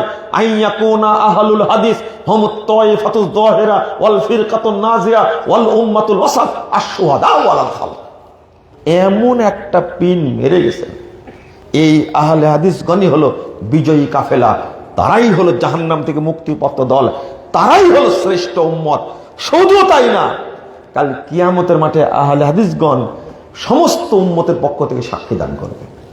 আচ্ছা, সাক্ষীটা কিভাবে বলেন? আলহামদুলিল্লাহ, জোরে বলেন আলহামদুলিল্লাহ। সাক্ষীটা কি হবে? আল্লাহ বলেছেন 143 নম্বর আয়াত সূরা বাকারা, ওয়াকাযালিকা জাআলনাকুম উম্মাতান ওয়াসাতান লিতাকুনু শুহাদা আলান নাস ওয়া ইয়াকুনার রাসূলু আলাইকুম শাহিদা। আল্লাহ এই আয়াতটা উল্লেখ করছেন, আল্লাহ রাসূল সাল্লাল্লাহু আলাইহি ওয়াসাল্লাম কাল কিয়ামতের মাঠে সাক্ষী আদান প্রদান হবে কিভাবে? আল্লাহ বলছেন, তোমাদেরকে আল্লাহ শ্রেষ্ঠ উম্মত করেছেন, তোমরা যেন অন্যদের পক্ষ থেকে সাক্ষী দিতে পারো। ওয়া ইয়াকুনার রাসূলু আলাইকুম শাহিদা, আর তোমাদের জন্য সাক্ষী দিবেন স্বয়ং মুহাম্মদুর রাসূলুল্লাহ সাল্লাল্লাহু আলাইহি ওয়াসাল্লাম। আমরা সাক্ষী দেব অন্য উম্মতের পক্ষে, আর আমাদের সাক্ষী কে দিবেন? কে দিবেন? মুহাম্মদ সাল্লাল্লাহু আলাইহি ওয়াসাল্লাম। শোনেন, কিয়ামতের মাঠে এখন তো নবী নেই, আছে কি? আল্লাহ সাক্ষী নেবেন আপনার কাছ থেকে। ওই লোকটা দাবি করছে সুন্নাতের উপরে ছিল, আল্লাহ তো জানেন না? এখন আপনাকে জিজ্ঞেস করবে, এই বলো তো এই লোকটাকে সুন্নাত মানতো? তখন আপনি কি বলবেন? না রে, কাঠটা বেদাতি, মাজার মুজারি, বলবেন না এটা আপনারা? হ্যাঁ, এটাই বলছেন। এখন তো নবী বেঁচে নেন। শোনেন, 4478 নম্বর হাদিস সহিহ বুখারীর মধ্যে এসেছে, আল্লাহ রাসূল সাল্লাল্লাহু আলাইহি ওয়াসাল্লাম বলছেন, কিয়ামতের মাঠে নূহ আলাইহিস সালামকে তার কওমের কাছে পেশ করবেন। কত বছর ডিউটি করেছেন? কত বছর? 950 বছর ডিউটি করেছেন। কে? নূহ আলাইহিস সালাম। বিশাল উম্মতের সামনে জিজ্ঞেস করা হবে, এই তোমাদের কাছে নূহ নামে কোন নবী গেছিল? এত শয়তানের শয়তান, ওরা বলবে জানেন না, মা জানা না, কি বলেন, আমাদের কাছে কেউ যায়নি। নূহ তো যায়নি, তাকে তো চিনি না, কিন্তু নূহ বাদে আর কেউ যাবে? কেউ যায়নি। কি বলেন, সত্য বললো না মিথ্যা বললো? তওবা তওবা। এখন নূহ আলাইহিস সালামকে বলবেন, নূহ তুমি তো যাওনি, দাওয়াতি কাজই করো না, এরা বলছে। নূহ আলাইহিস সালাম কি বলবেন? তখন নূহ আলাইহিস সালাম বলবেন, ইয়াশহাদু আন্নী মুহাম্মাদুন ওয়া উম্মাতু, আল্লাহ আমি গেছিলাম কিনা, দাওয়াত দিয়েছি কিনা, আমার পক্ষ থেকে মুহাম্মদ এবং তার উম্মত সাক্ষী দান করবে। সহিহ বুখারীর হাদিস। খুব কষ্ট হয়, তাই না? খুব কষ্ট হয়। এই হাদিসগুলো বুখারীতে আছে, তুমি জীবনেও চোখে দেখবে না, জীবনেও চোখে দেখবে না, তুমি চোখে পড়বে না। এটা বলছেন যে ঠিক আছে আমি গেছিলাম, এটা নূহ আলাইহিস সালাম বিপদে পড়েননি? বিপদে পড়ে গেছে, কি সাক্ষী দেবে? তখন মুহাম্মদ সাল্লাল্লাহু আলাইহি ওয়াসাল্লাম তার উম্মত নিয়ে সাক্ষী দান করবে, নূহ গেছেন, 900 বছর দাওয়াতি কাজ করেছেন, নূহর উম্মত এত বদ ছিল, আল্লাহ তাদেরকে পানি দিয়ে ডুবায় মারছেন। আমরা কোরআনে পড়েছি, পড়িনি? কোরআন আমরা পড়েছি। আচ্ছা, আপনাদের এত সম্মান, আল্লাহু আকবার, কি সম্মান রে ভাই আপনাদের, কি সম্মান আপনাদের, কি সম্মান আপনাদের। রাসূলের যুগেও যেমন সম্পর্ক ছিল আমাদের সাথে, আজও যারা ওই সৌদি আরবের হজ, হেজাজ, মক্কা মদিনার মানুষ, তাদের সাথে আমাদের আজও সম্পর্ক, বলেন আলহামদুলিল্লাহ। একজন এই মাযহাবি থেকে আহলে হাদিস হয়েছে, হওয়ার পরে তিনি বিশ্লেষণ করছেন। আমি বললাম যে আপনি আহলে হাদিস হলেন কেন? তো বলছেন যে আমি দেখলাম যতই পড়তে যাই তো মাযহাবের ইতিহাস যাই এই 400 হিজরি পর্যন্ত, কত, তার আগে কোনো রিপোর্ট নাই, বুঝলেন? তার আগে আমাদের কোনো কি নাই, অস্তিত্ব নাই। কিন্তু দেখলাম যে আহলে হাদিসদের অস্তিত্ব হলো রাসূল থেকে, তো খামাখা ওখানে জেল খাটি লাভ কি? বুঝলেন কথা? এত সুন্দর কথা বললাম আমাকে, এই জ্ঞানটা কারো নাই। ওই 400 হিজরির পর তো হলো গুমরাহি যুগ। কি বলছে? 400 হিজরির পর তো গুমরাহি যুগ। আমরাও কিন্তু বক্তব্যটা বলি না। প্রথম যুগ ছিল রাসূলের যুগ, হলো শ্রেষ্ঠ যুগ, তারপরে শ্রেষ্ঠ যুগ হলো সাহাবীদের যুগ, তারপরে শ্রেষ্ঠ যুগ হলো তাবেঈদের যুগ, তারপরে শ্রেষ্ঠ যুগ হলো তাবেঈদের যুগ, আর তারপরে যুগ হলো গুমরাহি যুগ। আমি যখন আমার ইতিহাস খুঁজতে যাতে গুমরাহি যুগ পর্যন্ত যাই, তার উপরে যাই না, তাহলে এই গুমরাহি যুগের আনুগত্য করে লাভটা কি? আমাকে আনুগত্য করতে হবে রাসূলের যুগের, বলেন আলহামদুলিল্লাহ। তার ব্রেনে কি ঢুকেছে? এরপরে বলছে আপনাকে সবচেয়ে বেশি গালি দিতাম, কারণ আহলে হাদিস কথাটা আপনার মুখে শুনলে আমার এত রাগ হতো, এই কিছু জানেই না, শুধু আহলে হাদিস নিয়ে বক্তব্য দেয়, আমাকে বলছে। কিন্তু আজকে আমি ধরা খেয়ে গেছি, আপনার বক্তব্যের কাছে ধরা খেয়ে গেছি। কতদিন মিথ্যাচার করে। এর মাঝ থেকেই সারা বাংলাদেশে বহু মানুষ আহলুল হাদিস আকীদা গ্রহণ করছে, সালাফে আকীদা গ্রহণ করছে, তাই না? আলহামদুলিল্লাহ। দাওয়াতি কাজ করতে থাকেন যুবক ভাইরা, করতে থাকেন। একটা সুন্নাত চালু করতে উপমহাদেশে অনেক আলেমকে রক্ত দিতে হয়েছে, ফাঁসির কাস্টে ঝুলতে হয়েছে। আপনি কি জানেন? আমিন বলার সুন্নাত ছিল না, গরু কুরবানি সুন্নাত ছিল না। এই সুন্নাতগুলো সব চালু করেছে আহলুল হাদিসরা। অন্য অন্য লোকেরা উপমহাদেশে মাজার পূজার সাথে জড়িত পীর হয়ে মুরিদদের নজর নেওয়াজ খেয়েছে, পেটের ভুঁড়ি মোটা করেছে, কিন্তু আহলে হাদিসগণ সংগ্রাম করে এই দেশটাকে স্বাধীন করেছে। যুবক ভাইরা, তোমরা বলছো দ্বিতীয় স্বাধীনতা অর্জিত হয়েছে, এটা তোমার ভুল কথা। আগে স্বাধীনতার গোড়া তৈরি করে দিছে আহলে হাদিসগণ, যেটা ছিল ব্রিটিশ বিরোধী আন্দোলন। 190 বছর শাসন করছিল, এদেরকে তাড়িয়েছে আহলে উলামায়ে কেরাম। সেটা ছিল 1947 সালে প্রকৃত স্বাধীনতা। এরপরে ভাষা আন্দোলন, সেখানে আহলে হাদিসরা সংগ্রাম করেছে। এরপরে 71-এর স্বাধীনতা। আর এইটা হয়েছে কি, এটাকে স্বাধীনতা আন্দোলন হয়েছে না আওয়ামী লীগ তাড়ানো আন্দোলন? হ্যাঁ, হাসিনা তাড়ানো আন্দোলন। এটা বুঝো তোমরা। তাহলে কাদেরকে তাড়ালে? স্বাধীনতা। তো প্রথমটা ভুলে গেলে কেন? প্রথমটা ভুলে যাওয়া যাবে না। 3 বার স্বাধীন হয়েছে দেশ। প্রথম গুড়া পত্তন করে দিয়েছে কি? ইংরেজদের তাড়াইছে আহলে হাদিসগণ।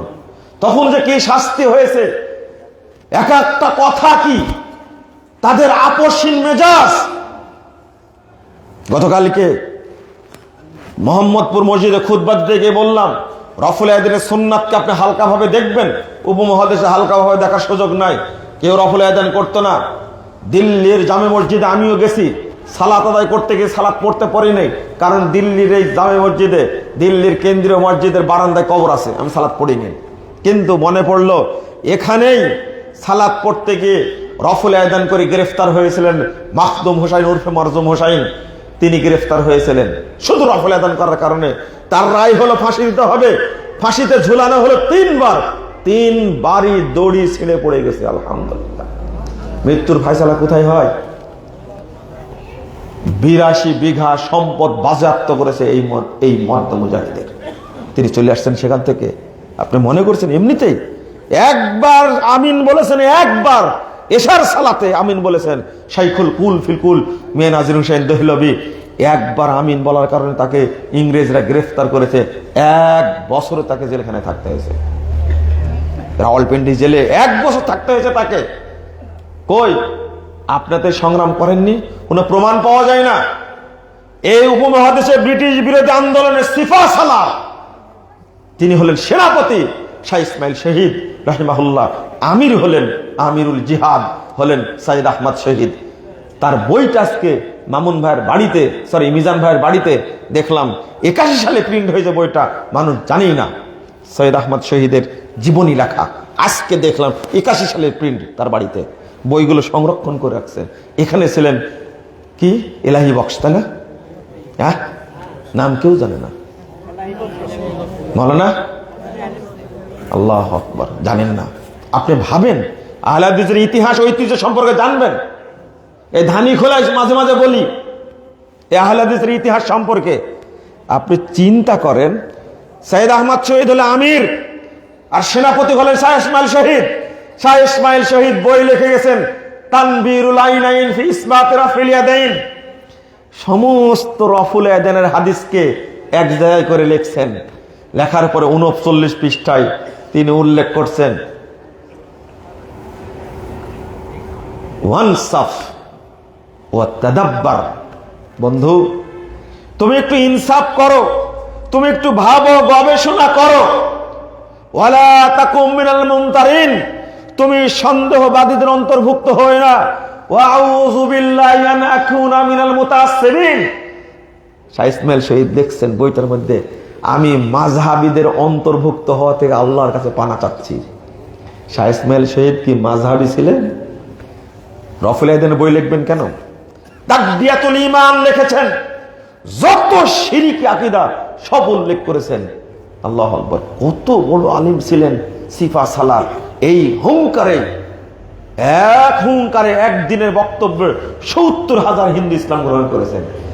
শাহ ইসমাইল শহীদকে, সাইয়েদ আহমদ শহীদকে উপমহাদেশের বেদাতীরা সহযোগিতা করেনি। আল্লাহ তাদের বক্তব্যে হিন্দুদেরকে মুসলিম করেছেন, মুসলিম করে তাদেরকে সহযোগিতা করেছেন। কিন্তু অন্যরা হয়নি, কারণ ওরা ফতোয়া দিয়েছিল উপমহাদেশে ইংরেজদের বিরুদ্ধে যুদ্ধ করা যাবে না। ফতোয়া দিয়েছিল। কারামত আলী জৌনপুরি ফতোয়া দিয়েছে। উইলিয়াম হান্টার লিখে গেছে তার বইয়ের মধ্যে, উইলিয়াম হান্টারের বই দেখবেন, আনিসুজ্জামান অনুবাদ করেছে দি ইন্ডিয়ান মুসলমান। এই গ্রন্থের মধ্যে শেষ পৃষ্ঠার ফতোয়া উল্লেখ করেছেন উইলিয়াম হান্টার নিজে। উপমহাদেশের এই যুদ্ধ চলবে না মনে ফতোয়া দিয়েছে কারামত আলী জৌনপুরি। এই জৌনপুরীর পীরের ওয়ারিশ হলো এনায়েতুল্লাহ আব্বাসী। বুঝলেন কথা? এগুলো তো মানুষ শুনতে চায় না, বলতে চায় মাঝে মাঝে, কিন্তু কি শুনতে চায় না। তাও আপনারা বসে থাকলাম অনেক সময় রাত 12টার পরে, এত কি বলা হয় না? সারা বাংলাদেশে পেশোয়ারের প্রান্তে বলেন, বালাকোট বলেন, আহলে হাদিসরা যেখানে থেকেছে সেখানে আপোষহীন বক্তব্য দিয়েছেন। শোনেন, দিল্লিতে এসেছিলেন, যেখানে দিল্লিতে পূজা করা হয়, নিজামুদ্দিন আউলিয়ার মাজার তৈরি করে। নিজামুদ্দিন আউলিয়া উপমহাদেশে মারা যাননি, তিনি চলে গেছেন।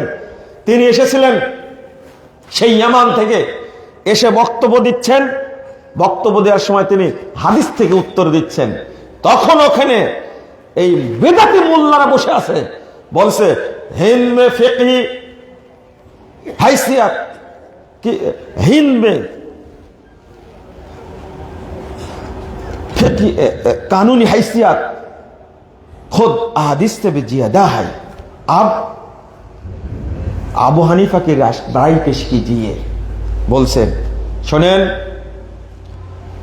হিন্দুস্তানে হাদিসের চেয়ে ফিকহের মর্যাদা অনেক বেশি। আপনি হাদিস থেকে দলিল না দিয়ে আবু হানিফার রায় পেশ করেন। নাউযুবিল্লাহ, আস্তাগফিরুল্লাহ।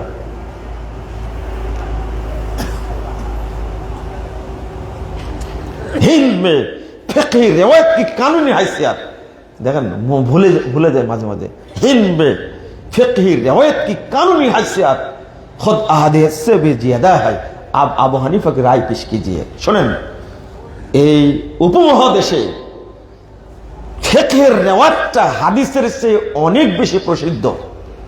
আপনি হাদিস পেশ না করে আপনি আবু হানিফার বক্তব্য পেশ করেন, তখন দুঃখ করে বক্তব্য বন্ধ করে দিল। বলে इस ऐसे मुल्क में कब तक इस्लाम बाकी रहेंगे जहां एक फर्द को राय अहादीस पर फौकियत दी जाती है। এই দ্বীপখণ্ডে ইসলাম কতদিন থাকবে যেখানে হাদিসের উপরে একজন ব্যক্তির কথাকে প্রাধান্য দেওয়া হয়? যে মানুষটা এই মন্তব্য করে চলে গেলেন সেই মানুষটার নামে মাজার তৈরি করেছে নিজামুদ্দিন আউলিয়ার নামে। তাবলীগের লোক সেখানে পূজা করে। বাইজিদ বোস্তামি কোনোদিনই আসেননি উপমহাদেশে, অথচ চিটাগঙ্গে বাইজিদ বোস্তানি মাজার আছে না? হারাম করে এরা সব মাজারগুলো ভেঙে চুরমার করে দিতে হবে। শিয়াল পীরের মাজার, ঘোড়া পীরের মাজার, লাঠি পীরের মাজার, ন্যাংটা পীরের মাজার, সবগুলো শয়তানি এগুলো। একবার ভেঙে উল্টা একবার গোড়ায় ফেলতে হবে ইনশাআল্লাহ। সামনে দিলে ঘুম আর একবার স্বাধীন হবে বাংলাদেশ ইনশাআল্লাহ। কথা কি বুঝতে পেরেছেন? আর আজকের ছেলেরা তারা বুঝে না। আজকে শরীফপুরে বক্তব্যটা দিচ্ছে, হয়তো কাজে লাগবে ইনশাআল্লাহ। বহু তরুণ আছে তারা যদি দাওয়াতি কাজ করে 1 বছর 2 বছর 5 বছর সময় লাগতে পারে, সারা বাংলাদেশে ইসলাম পৌঁছে যাবে ইনশাআল্লাহ। পিস টিভি বন্ধ করে দেওয়ার মূল টার্গেট হলো এটা, ঘরে ঘরে সব আহলে হাদিস হয়ে যাচ্ছে, এই জন্য বন্ধ করে দিয়েছিল। এখন কোন কোন জায়গায় খুলছে, তাই না? পিস টিভিকে আল্লাহ বাঁচায় রাখুক, বলেন আমিন। খুলে দিক। আহলে হাদিস তরুণ ভাই, আপোষ করো না। তোমরা তোমার নিজের জায়গায় থাকো, দাওয়াতি কাজ করো, একদিন ফলাফল পাবোই ইনশাআল্লাহ, পাবোই ইনশাআল্লাহ, ভয় নাই। উপমহাদেশ সম্পর্কে কত ইতিহাস দিবেন। শাইখুল কুল ফিলকুল মিয়া নিজাম হোসেন দেহলভী তিনি মক্কায় গেছেন, বক্তব্য দিচ্ছেন মিনা প্রান্তরে। মিনায় কয়দিন থাকতে হয়? 3 দিন থাকতে হয় না? 3 দিন বক্তব্য দিয়েছেন, 2 দিন, তৃতীয় দিন বক্তব্য দেবেন তিনি। উপমহাদেশের মূল লড়াই এক জায়গায় হয়েছে, হওয়ার পরে ওই দিন আক্রমণ করবে। তখন উনি বলছেন, একজন তার পাশে বলছে যে ওস্তাদ আজকে বক্তব্য দিয়েন না, ওরা খুব ক্ষেপে গেছে, শিরিকের বিরুদ্ধে, পীরের বিরুদ্ধে, বেদাতের বিরুদ্ধে বক্তব্য দেওয়ার কারণে খুব ক্ষেপে গেছে, তো কি করতে হবে? আজকে বক্তব্য দেওয়া যাবে না। তখন সৈয়দ নাজির হোসেন দেহলভী রাহিমাহুল্লাহ তিনি এত কড়া ভাষায় বলছে, মনে দেখো इसी हराम में इमाम नसाई वो शहीद हुए जहां मेरे कत्ल के लिए आमादा हो, मंसूरा हो रहे हो, मैं अपने कत्ल के लिए आमादा हो, बल्कि इस तबलीग से बाज ना होंगे। सुनो, আমাকে এই দাওয়াত দেওয়া থেকে বিরত থাকতে বলছো? মনে রেখো এই প্রান্তরে ইমাম নাসাইকে হত্যা করা হয়েছে, যেখানে মেরে কতল কে লিয়ে মানসুরা হো রহে হো, যেখানে আমাকে হত্যা করার জন্য রেডি হয়ে আছে। मैं अपने कत्ल के लिए आमादा हो, আমি নিহত হওয়ার জন্য, শহীদ হওয়ার জন্য প্রস্তুত আছি, বলকি ইস তাবলীগ সে বাজ না হোंगे, কিন্তু আমি তাওহীদের দাওয়াত দেওয়া থেকে বিরত। আপনাকে কয়দিন গ্রেফতার করেছে? আপনার উপরে কয়টা মামলা আছে? আপনি দাওয়াত দেন না, বরং বুদ্ধিজীবীর মতো বুদ্ধি বিক্রি করেন। একজন আলেম গ্রেফতার হলে তার পিছনে লেগে যায়, কি দরকার ছিল এই বক্তব্য দেওয়ার? কি দরকার ছিল এরকম লেখনী? কেন এই বক্তব্য দিতে গেল? গ্রেফতার তো হবে, মরুক জেলখানায়, থাকুক 1 বছর 1 যুগ জেলখানায় থাকুক। আপনি একজন আলেমের পিছনে সহযোগিতা না করে তার 14 গোষ্ঠী উদ্ধার করা শুরু করলেন, তাই না? থাক জেলখানায় 12 বছর। মোটা মোটা কথা বলে বক্তব্য দেয়, কথা বলতে জানে না। আপনার লজ্জা করে না, শরম করে না? একজন আলেম বিপদে পড়েছে, তার জন্য দোয়া করা উচিত না? আপনি তার ভুল ধরতে গেলেন কেন? জেল খাটছে কি তার নিজের তকদির বানাইছে না আল্লাহ পাঠাইছে? লজ্জা করে না, শরম করে না? বেহায়ার মতন আলেমদের বিরুদ্ধে কথা বলেন আপনি। ডাক্তার জাকির নায়েক সবচেয়ে চৌকস, সবচেয়ে বুদ্ধিমান, সবচেয়ে কৌশল জানে, সেই মানুষটাও কি ইন্ডিয়াতে জায়গা পেয়েছে? পেয়েছে জায়গা। ইন্ডিয়াতে বের করে দিছে জায়গা, জমি, সম্পদ, বিল্ডিং সবকিছু সবকিছু বাজেয়াপ্ত করে দিছে। এই লোকটা পরিবার নিয়ে কোথাও ইন্দোনেশিয়া, কখনো মালয়েশিয়া, কখনো দুবাই, কখনো সৌদি আরব ঘুরে বেড়াচ্ছে। আপনার কি লজ্জা শরম আছে? কোনোদিন দোয়া করেছেন আল্লাহ ওদেরকে হেফাজত করুক? আপনি সমালোচনা করেন মানে? আলেম বিপদে পড়েছে, তার সাথে থাকবেন, খোঁজ নিতে যান না। আমি কয়দিন জেল খাটছি, তাই আমার ওয়াইফকে গিয়ে বলেছে অন্তত 3 বছর জেলখানায় থাকবে। চিন্তা করতে পারছেন কত খাটাসের খাটাস, কত বুদ্ধিজীবী জন্ম নিল। ফোন দিয়ে বলে না উচিত হয়নি এই ধরনের বক্তব্য দেওয়া, মনে বক্তব্য আমি নিজে দিয়েছি। আল্লাহ আকবার, বলেন কি আপনি? অথচ একজন ব্যক্তিকে মেরে ফেলে দেওয়া হচ্ছে, জেলখানায় বদ্ধ আছে, আপোষহীন ভাবে দাওয়াতি কাজ করছেন। ইমাম বুখারী গালি দেন, জাকির নায়েককে গালি দেন, বোকা লোক, কথা বলতে জানে না। মুত টানার যোগ্যতা আছে আপনার? মুত বুঝেন? পেশাব টানার যোগ্যতা আছে আপনার? আপনি তার বিরুদ্ধে কথা বলছেন। আলবানী রাহিমাহুল্লাহ এই যুগের মুহাদ্দিস, এই সিরিয়াতে 2 বার জেলে গেছেন তিনি। জান বলেন, আলবানী একটা বোকা মানুষ, লজ্জা শরম কিছু আছে? ইমাম বুখারীকে মদিনা থেকে তাড়ানো হয়েছে, সমরখান থেকে তাড়ানো হয়েছে, হাকিম থেকে তাড়ানো হয়েছে, উজবেকিস্তান থেকে তাড়ানো হয়েছে। শেষে আর দোয়াতে পারে না, আল্লাহর কাছে দোয়া করছেন তাহাজ্জুদের সালাতে। কি আকুল দোয়া, আল্লাহুম্মা ইন্নাহু ক্বাদ যাকাত আলাইহিল আরদু বিমা রহুবাত ফাকবিজনি ইলাইকা। আল্লাহ তোমার জমিনটা বিশাল প্রশস্ত, বৃদ্ধ হয়ে গেছেন তিনি। আল্লাহর কাছে তাহাজ্জুদ পড়ে কেঁদে কেঁদে দোয়া করছে, আল্লাহ থাকার জন্য আমার এই জমিনে জায়গা নাই, তুমি আমাকে তোমার কাছে উঠায় না। তো ইমাম বুখারী বোকা মানুষ, তাই না? সমালোচনা করেন? একটা কট্টর মানুষ, গুণা মানুষ, যাইছে তাই বলতো। বলেন তো দেখি, আমিরুল মুমিনিন ফিল হাদিস, এত বড় মুহাদ্দিসকে জায়গা দেয়নি মানুষ, আর আপনি তার সমালোচনা করবেন? ইবনে তাইমিয়া রাহিমাহুল্লাহ 1 বার 2 বার 8 বার জেলে গেছেন, 12 বছর জেল খাটছেন। পৃথিবীর সবচেয়ে বড় মুজাদ্দিদ, তারপরে এত বড় মুজাদ্দিদ আসেনি, আপনি তার সমালোচনা করবেন? বেকুব এরা, বেকুব। এদের এলেম নাই, বুদ্ধিও নাই, বুদ্ধিও নাই। একজন আলেম বিপদে পড়লে তাকে সহযোগিতা করবেন না? না সমালোচনা করবেন? না সমালোচনা করবেন। ও ডুবে মরুক, ওর পরিবার সব ধ্বংস হয়ে যাক, দোয়া করেন, কিচ্ছু হবে না।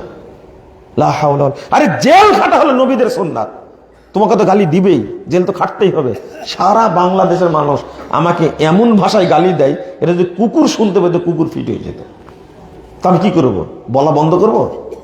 না না, যতদিন আত্মা আছে ততদিন বলবো ইনশাআল্লাহ। আপনি কি আল্লাহ তৌফিক দিলে বলবো। তুমি বেদাত করবে, শরীয়তের 12টা বাজাবে, আর তোমাকে চুমু দিব আমি? অত সহজ না। ইমাম আহমদ বিন হাম্বল রাহিমাহুল্লাহ মাত্র একটা কথা বলেছিলেন। কয়টা?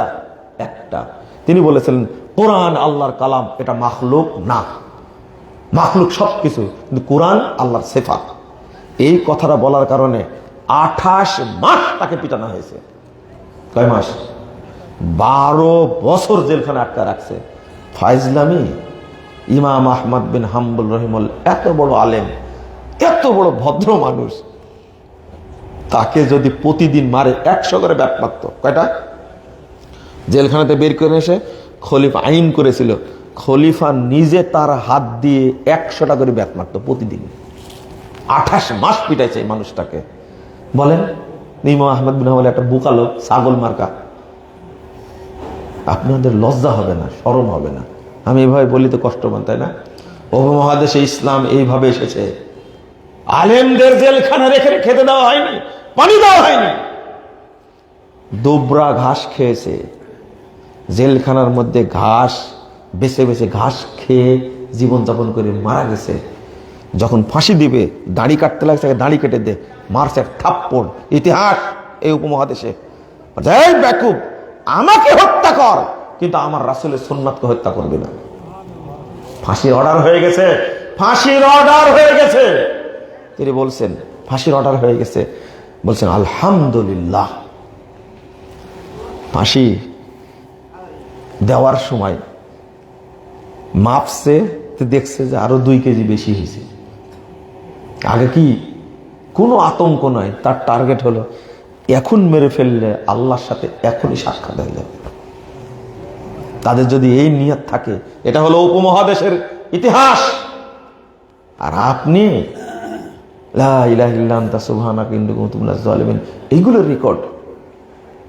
রাসূলের বিরুদ্ধে বই লিখেছে, ঈশ্বর সিংকে কিভাবে হত্যা করলো। যশোরের গাজী আব্দুর রশিদ চলে গেছে, যাওয়ার পর একবার হুজুরের কাছে গিয়ে বলছে যে আপনি আল্লাহ নবীর বিরুদ্ধে বই লিখছেন তাই না? হ্যাঁ। কেন এসেছো? আমি আপনাকে পুরস্কার দেব। আপনি তো কোরআন কিনে নিয়ে এসে দাঁড়িয়ে কোরআনের উপর দাঁড়িয়ে পেশাব করেন তাই না? হ্যাঁ।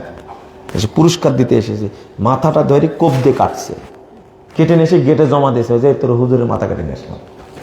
গ্রেফতার হয়ে গেল, ফাঁসির রায় হয়ে গেল, ফাঁসি দিয়ে দিল। উপমহাদেশের সব মুসলিম যে এত বড় সাহসী বীর মুজাহিদকে হত্যা করতে দেওয়া যাবে না, চুক্তি হয়ে গেল। একদিকে আব্দুর রশিদ আর একদিকে স্বর্ণ, স্বর্ণ দিয়ে ওজন করে আব্দুর রশিদকে কিনে নেব, আমরা মারতে দেব না। চুক্তি যখন হলো ম্যাজিস্ট্রেটের সাথে, ম্যাজিস্ট্রেট শিখা দিল কাঠ গড়ায় দাঁড়িয়ে শুধু বলবে ওকে মারের কথা স্মরণ নেই। কি মারের কথা স্মরণ? রেডি সবাই, যেহেতু চুক্তি হয়ে গেছে আগে, ইংরেজ ম্যাজিস্ট্রেট রায় দেবে, খালাস করে দেবে, শুধু বলতে হবে কি মারের কথা মনে নেই। কাঠ গড়ায় যখন দাঁড়াইছে তখন বলছে শুধু বলেন। কি বললা? এক ধমক, শোনো, मेरे अमलनामा में कोई नेकी नहीं है, बल्कि रसूल को हुजू करने वाला उस दुश्मन के खून बहाने की मैं उसे कभी झुठला नहीं सकता। আমি দেখছি আমার আমলনামায় কোনো নেকি নাই, কিন্তু এই শয়তানকে হত্যা করে আল্লাহ নবীকে ব্যঙ্গ করেছে, এই শয়তানকে হত্যা করে যে রক্ত বের হয়েছে এটাই আমার আমলনামায় লেগে আছে। আমি কাকে মিথ্যা বলতে পারবো না যে আমি মারিছি। ফাঁসি হয়ে গেল। বুঝলেন কি কথা? আপোষ করেছেন কোনদিন? তো আপনি বিড়াল কেন? বিড়ালের মতো ঘুরে বেড়ান কেন? আপনি সাহস নাই, দাওয়াত দিতে পারেন না, কথা বলতে পারেন না, আপনি এত ভয়। জান্নাতে যেতে হলে কিছু করা লাগবে। কিছু কি করেছেন? কোন রেকর্ড আছে যে আপনি এটা করেছেন জান্নাতে যাব? আপনি অত সহজ না। জান্নাতে যাওয়ার জন্য কিছু একটা করা লাগবে। কত জিহাদি প্রান্ত আসমান্ত। একদিন পাকিস্তানে একজন প্লেয়ার ছিল, অনেকদিন ছাত্র জীবনের কথা বলেছে, পেশোয়ার প্রান্তরে, পেশোয়ারে খেলতে গিয়ে পাকিস্তানের এক টিচার প্রথম জীবনে কি করে ওটা বলে 200 করেছে। কি বলে এটাকে? ডাবল সেঞ্চুরি করেছে। সেঞ্চুরি করে না, আমার নাম ভুল হবে না, আমি মুখস্থ রাখছি সেই সময়ের ইয়াসির হামিদের নাম। ও সেজদা করেছে, সেজদা করে সেদিন আমি পেপারে পড়ে দেখছি, আহারে তুমি পেশোয়ারে কত সুন্দরভাবে সেজদা করেছো আনন্দে, কিন্তু এই পেশোয়ারের প্রান্তরে আমাদের মুজাহিদ ভাইগুলো সেজদা যখন করেছিল তাদেরকে হত্যা করা হয়েছিল। তো বুঝতে পারলেন ইতিহাস। এই বইটা লিখেছেন সিরাত আহমদ শহীদ, এই বইটার মধ্যে মোল্লা মেহের অনুবাদ করেছেন আর একজন। বুঝতে পারলেন? এইগুলোর মধ্যে সব ইতিহাস ভর্তি করা আছে। এই ইতিহাস শুনে না কেউ। আল্লাহ তুমি আমাদের বোঝার তৌফিক দান করো, আমিন। অনেক সময় নিয়ে এনেছি, আর কত কষ্ট দেবেন। জাযাকুমুল্লাহ খায়রান ওয়া বারাকাল্লাহু ফিকুম। কষ্ট পেলেন আপনারা? শরীরটা খুব অসুস্থ ছিল, কথা খুব একটা সেটে বলতে পারলাম না, কিন্তু আপনাদের সন্তানদেরকে তৈরি করতে হবে, এভাবে তৈরি করতে হবে। আল্লামা আব্দুল্লাহ আল কাফি আল কুরাইশি সাহেবের বইগুলো পড়বেন আপনারা। উর্দু ভাষা লিখেছেন, ইংরেজি লিখে রাখছেন, ফার্সি লিখে রাখছেন, বাংলা লিখে রাখছেন, অবদান কত উপমহাদেশে। আর এই মুখ পড়া শয়তানগুলো বলে আহলে হাদিসদের কোনো অস্তিত্ব নেই। তোমাকে একবারে সাগরের মধ্যে ডুবাই দেবো, আমার কাছে আসবে। তোমারই অস্তিত্ব নাই, তোমারই অস্তিত্ব নাই, ভুয়া সব, কোনো অস্তিত্ব নাই এদের। আর আহলে হাদিসদের গোড়ায় অস্তিত্ব আছে। যারা যে দলিল দেয় বের করো দেখি, সাহস আছে কিনা। আর আহলে হাদিসদের একটা দলিল দিতে বলো, একবারে টাটকা টাটকা দলিল বের করে দেবো আমরা ইনশাআল্লাহ কোরআন হাদিস থেকে। তোমরা দলিল বের করো তো। বলছে মহিলারা হাত বাঁধবে বুকের উপরে আর পুরুষরা হাত বাঁধে নাভির নিচে। এই পার্থক্য যে তুমি কিয়ামত পর্যন্ত কোন কোরআন হাদিস দেখাতে পারো, আমি আর আহলে হাদিস থাকবো না। জাস্ট চ্যালেঞ্জ করলাম, বের করো তো দেখি। বুঝেননি কথা? হ্যাঁ, ওযুর দোয়া তৈরি করেছে, আলহামদুলিল্লাহ আলা দীনিল ইসলাম, আল ইসলাম হাক্কুন আল কুফরু বাতিলুন, আল ঈমানুল কুফরু যুলমাতুন। যাও, তোমাকে 14 গোষ্ঠীকে আমি চ্যালেঞ্জ করলাম। এই দোয়া কোন কোরআন হাদিস আছে? বিসমিল্লাহ নাই। বুঝেন না? মনে বিসমিল্লাহ আছে? ওযুর দোয়া কি? ওযুর শুরুতে কি? বিসমিল্লাহ। আর এরা দোয়া করে উঠছে আলহামদুলিল্লাহ আল্লাহ দিন ইসলাম আল ইসলাম হাক্কুন আল কুফরু বাতুল আল ইমানুল কুফরু যুলমাতুন। বলেন তো দেখি আছে বিসমিল্লাহ এর মধ্যে? নতুন দোয়া তৈরি করে বিসমিল্লাহ 12টা বাজাতেছে। দলিল দেওয়া তো দেখি কোথায় আছে? আমি এইরকম তো 100টা বলতে পারবো এক জায়গায় বসে থেকে, 100টা ধারাবাহিক বলতে পারবো, 100টা, যার কোনো জন্মের ঠিক নেই।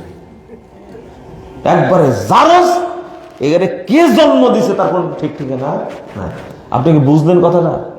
বুঝেন না মনে হয়, বুঝেন না কথাটা। এই যে আসসালাতু খায়রুম মিনান নাওম বললে বলে সাদ্দাক্তা বারারতা, এর জন্মেরই ঠিক নেই।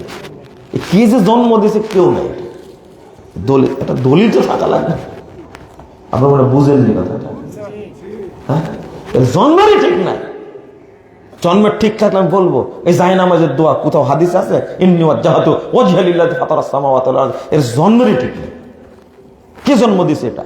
এটা কোরআনের একটা আয়াত, তুমি জায়নামাজের দোয়া হিসেবে সেট করলে কেন? ওর জন্মেরই ঠিক নেই। আর আহলে হাদিসদের পিছনে লাগে, রাগ করবেন না, কষ্ট। আমাকে বেশি গালি দেয় তো আমাকে ব্যথা লাগে বেশি। আর আপনার তো নিরাপদ দূরত্বে থাকেন, কিছুই হয় না আপনাদের। বারাকাল্লাহ ফিকুম ওয়া জাযাকুমুল্লাহ খায়রান। আরো বেশি অসুস্থ হয়ে যাব আমি, আর এখান থেকে শেষ করছি। কোনো প্রশ্ন নাই? যদি রাতে 2টা প্রশ্ন আসছে, এই উত্তর দিতেন। দুটো একটা আর প্রশ্ন। আমার একটি প্রশ্ন, অনেক হানাফি মসজিদে এবং মাহফিলে সেখানে বিদাতের কথা বলা হয়, সেখানে টাকা দেওয়া যাবে না? 1 টাকা দেওয়া যাবে না। কোনো বেদাতে মাহফিল, মাদ্রাসা, মসজিদে টাকা পয়সা দেওয়া যাবে না, পাপ হবে। কিন্তু ফরজ সালাতে ইমাম ও মুসল্লি একসাথে সালাম ফিরাবে, নাকি ইমাম আগে ফিরাবে মুসল্লিরা পরে ফিরাবে? ইমাম আগে ফিরাবে, মুসল্লিরা পরে ফিরাবে। জাযাকুমুল্লাহ খায়রান ওয়া বারাকাল্লাহু ফিকুম। দোয়া পড়েন তো। ও একটা দাওয়াত, আপনারাও তো জান আলহামদুলিল্লাহ, জামালপুর তো অনেক মানুষ। আগামী 20 এবং 21 ফেব্রুয়ারি দারুল হুদার প্রোগ্রাম, আর আগামী 7 এবং 8 তারিখ বাইপাইলে প্রোগ্রাম, মনে আছে? বাংলাদেশ জমিয়ত আহলে হাদিসের প্রোগ্রাম আগামী 7 এবং 8 তারিখে, বৃহস্পতি এবং শুক্রবার। এই প্রোগ্রামে আপনাদের আমি এখানে গত 30 তারিখে সম্মেলনে বলেছি, জামালপুর থেকে 100 গাড়ি যেতে হবে। কয়টা? 100, বেশি চাইনি। কয়টা? 100। ধানি খোলার আশেপাশে থেকে জামালপুর সহ আমাদের প্রোগ্রামে প্রায় 45টা 50টা গাড়ি যায়। কয়টা? রাজশাহীতে চলে যায়। রাজশাহী কাছে না ঢাকা কাছে? তাহলে আমি 100টা দাবি করেছি, বেশি দূরে দাবি করেছি না। হ্যাঁ, কয়টা? গতবারে 40টা গেছে, অর্ধেকে নেমে চলে আসছে। দেখেন এত বক্তব্য দিয়ে কি লাভ হলো? সারাদিন হুজুর ইউসুফ জুলেখার বক্তব্য দিল, সকালে বলছে জুলেখা নারী না পুরুষ। ঘটনাতেই এরকম হয়ে গেল, তাই না? আল্লাহ যেন আমাদের বুঝার তৌফিক দান করে। দোয়া পড়েন, সুবহানাকা আল্লাহুম্মা ওয়া বিহামদিকা আশহাদু আল্লা ইলাহা ইল্লা আনতা আস্তাগফিরুকা ওয়া আতুবু ইলাইকা।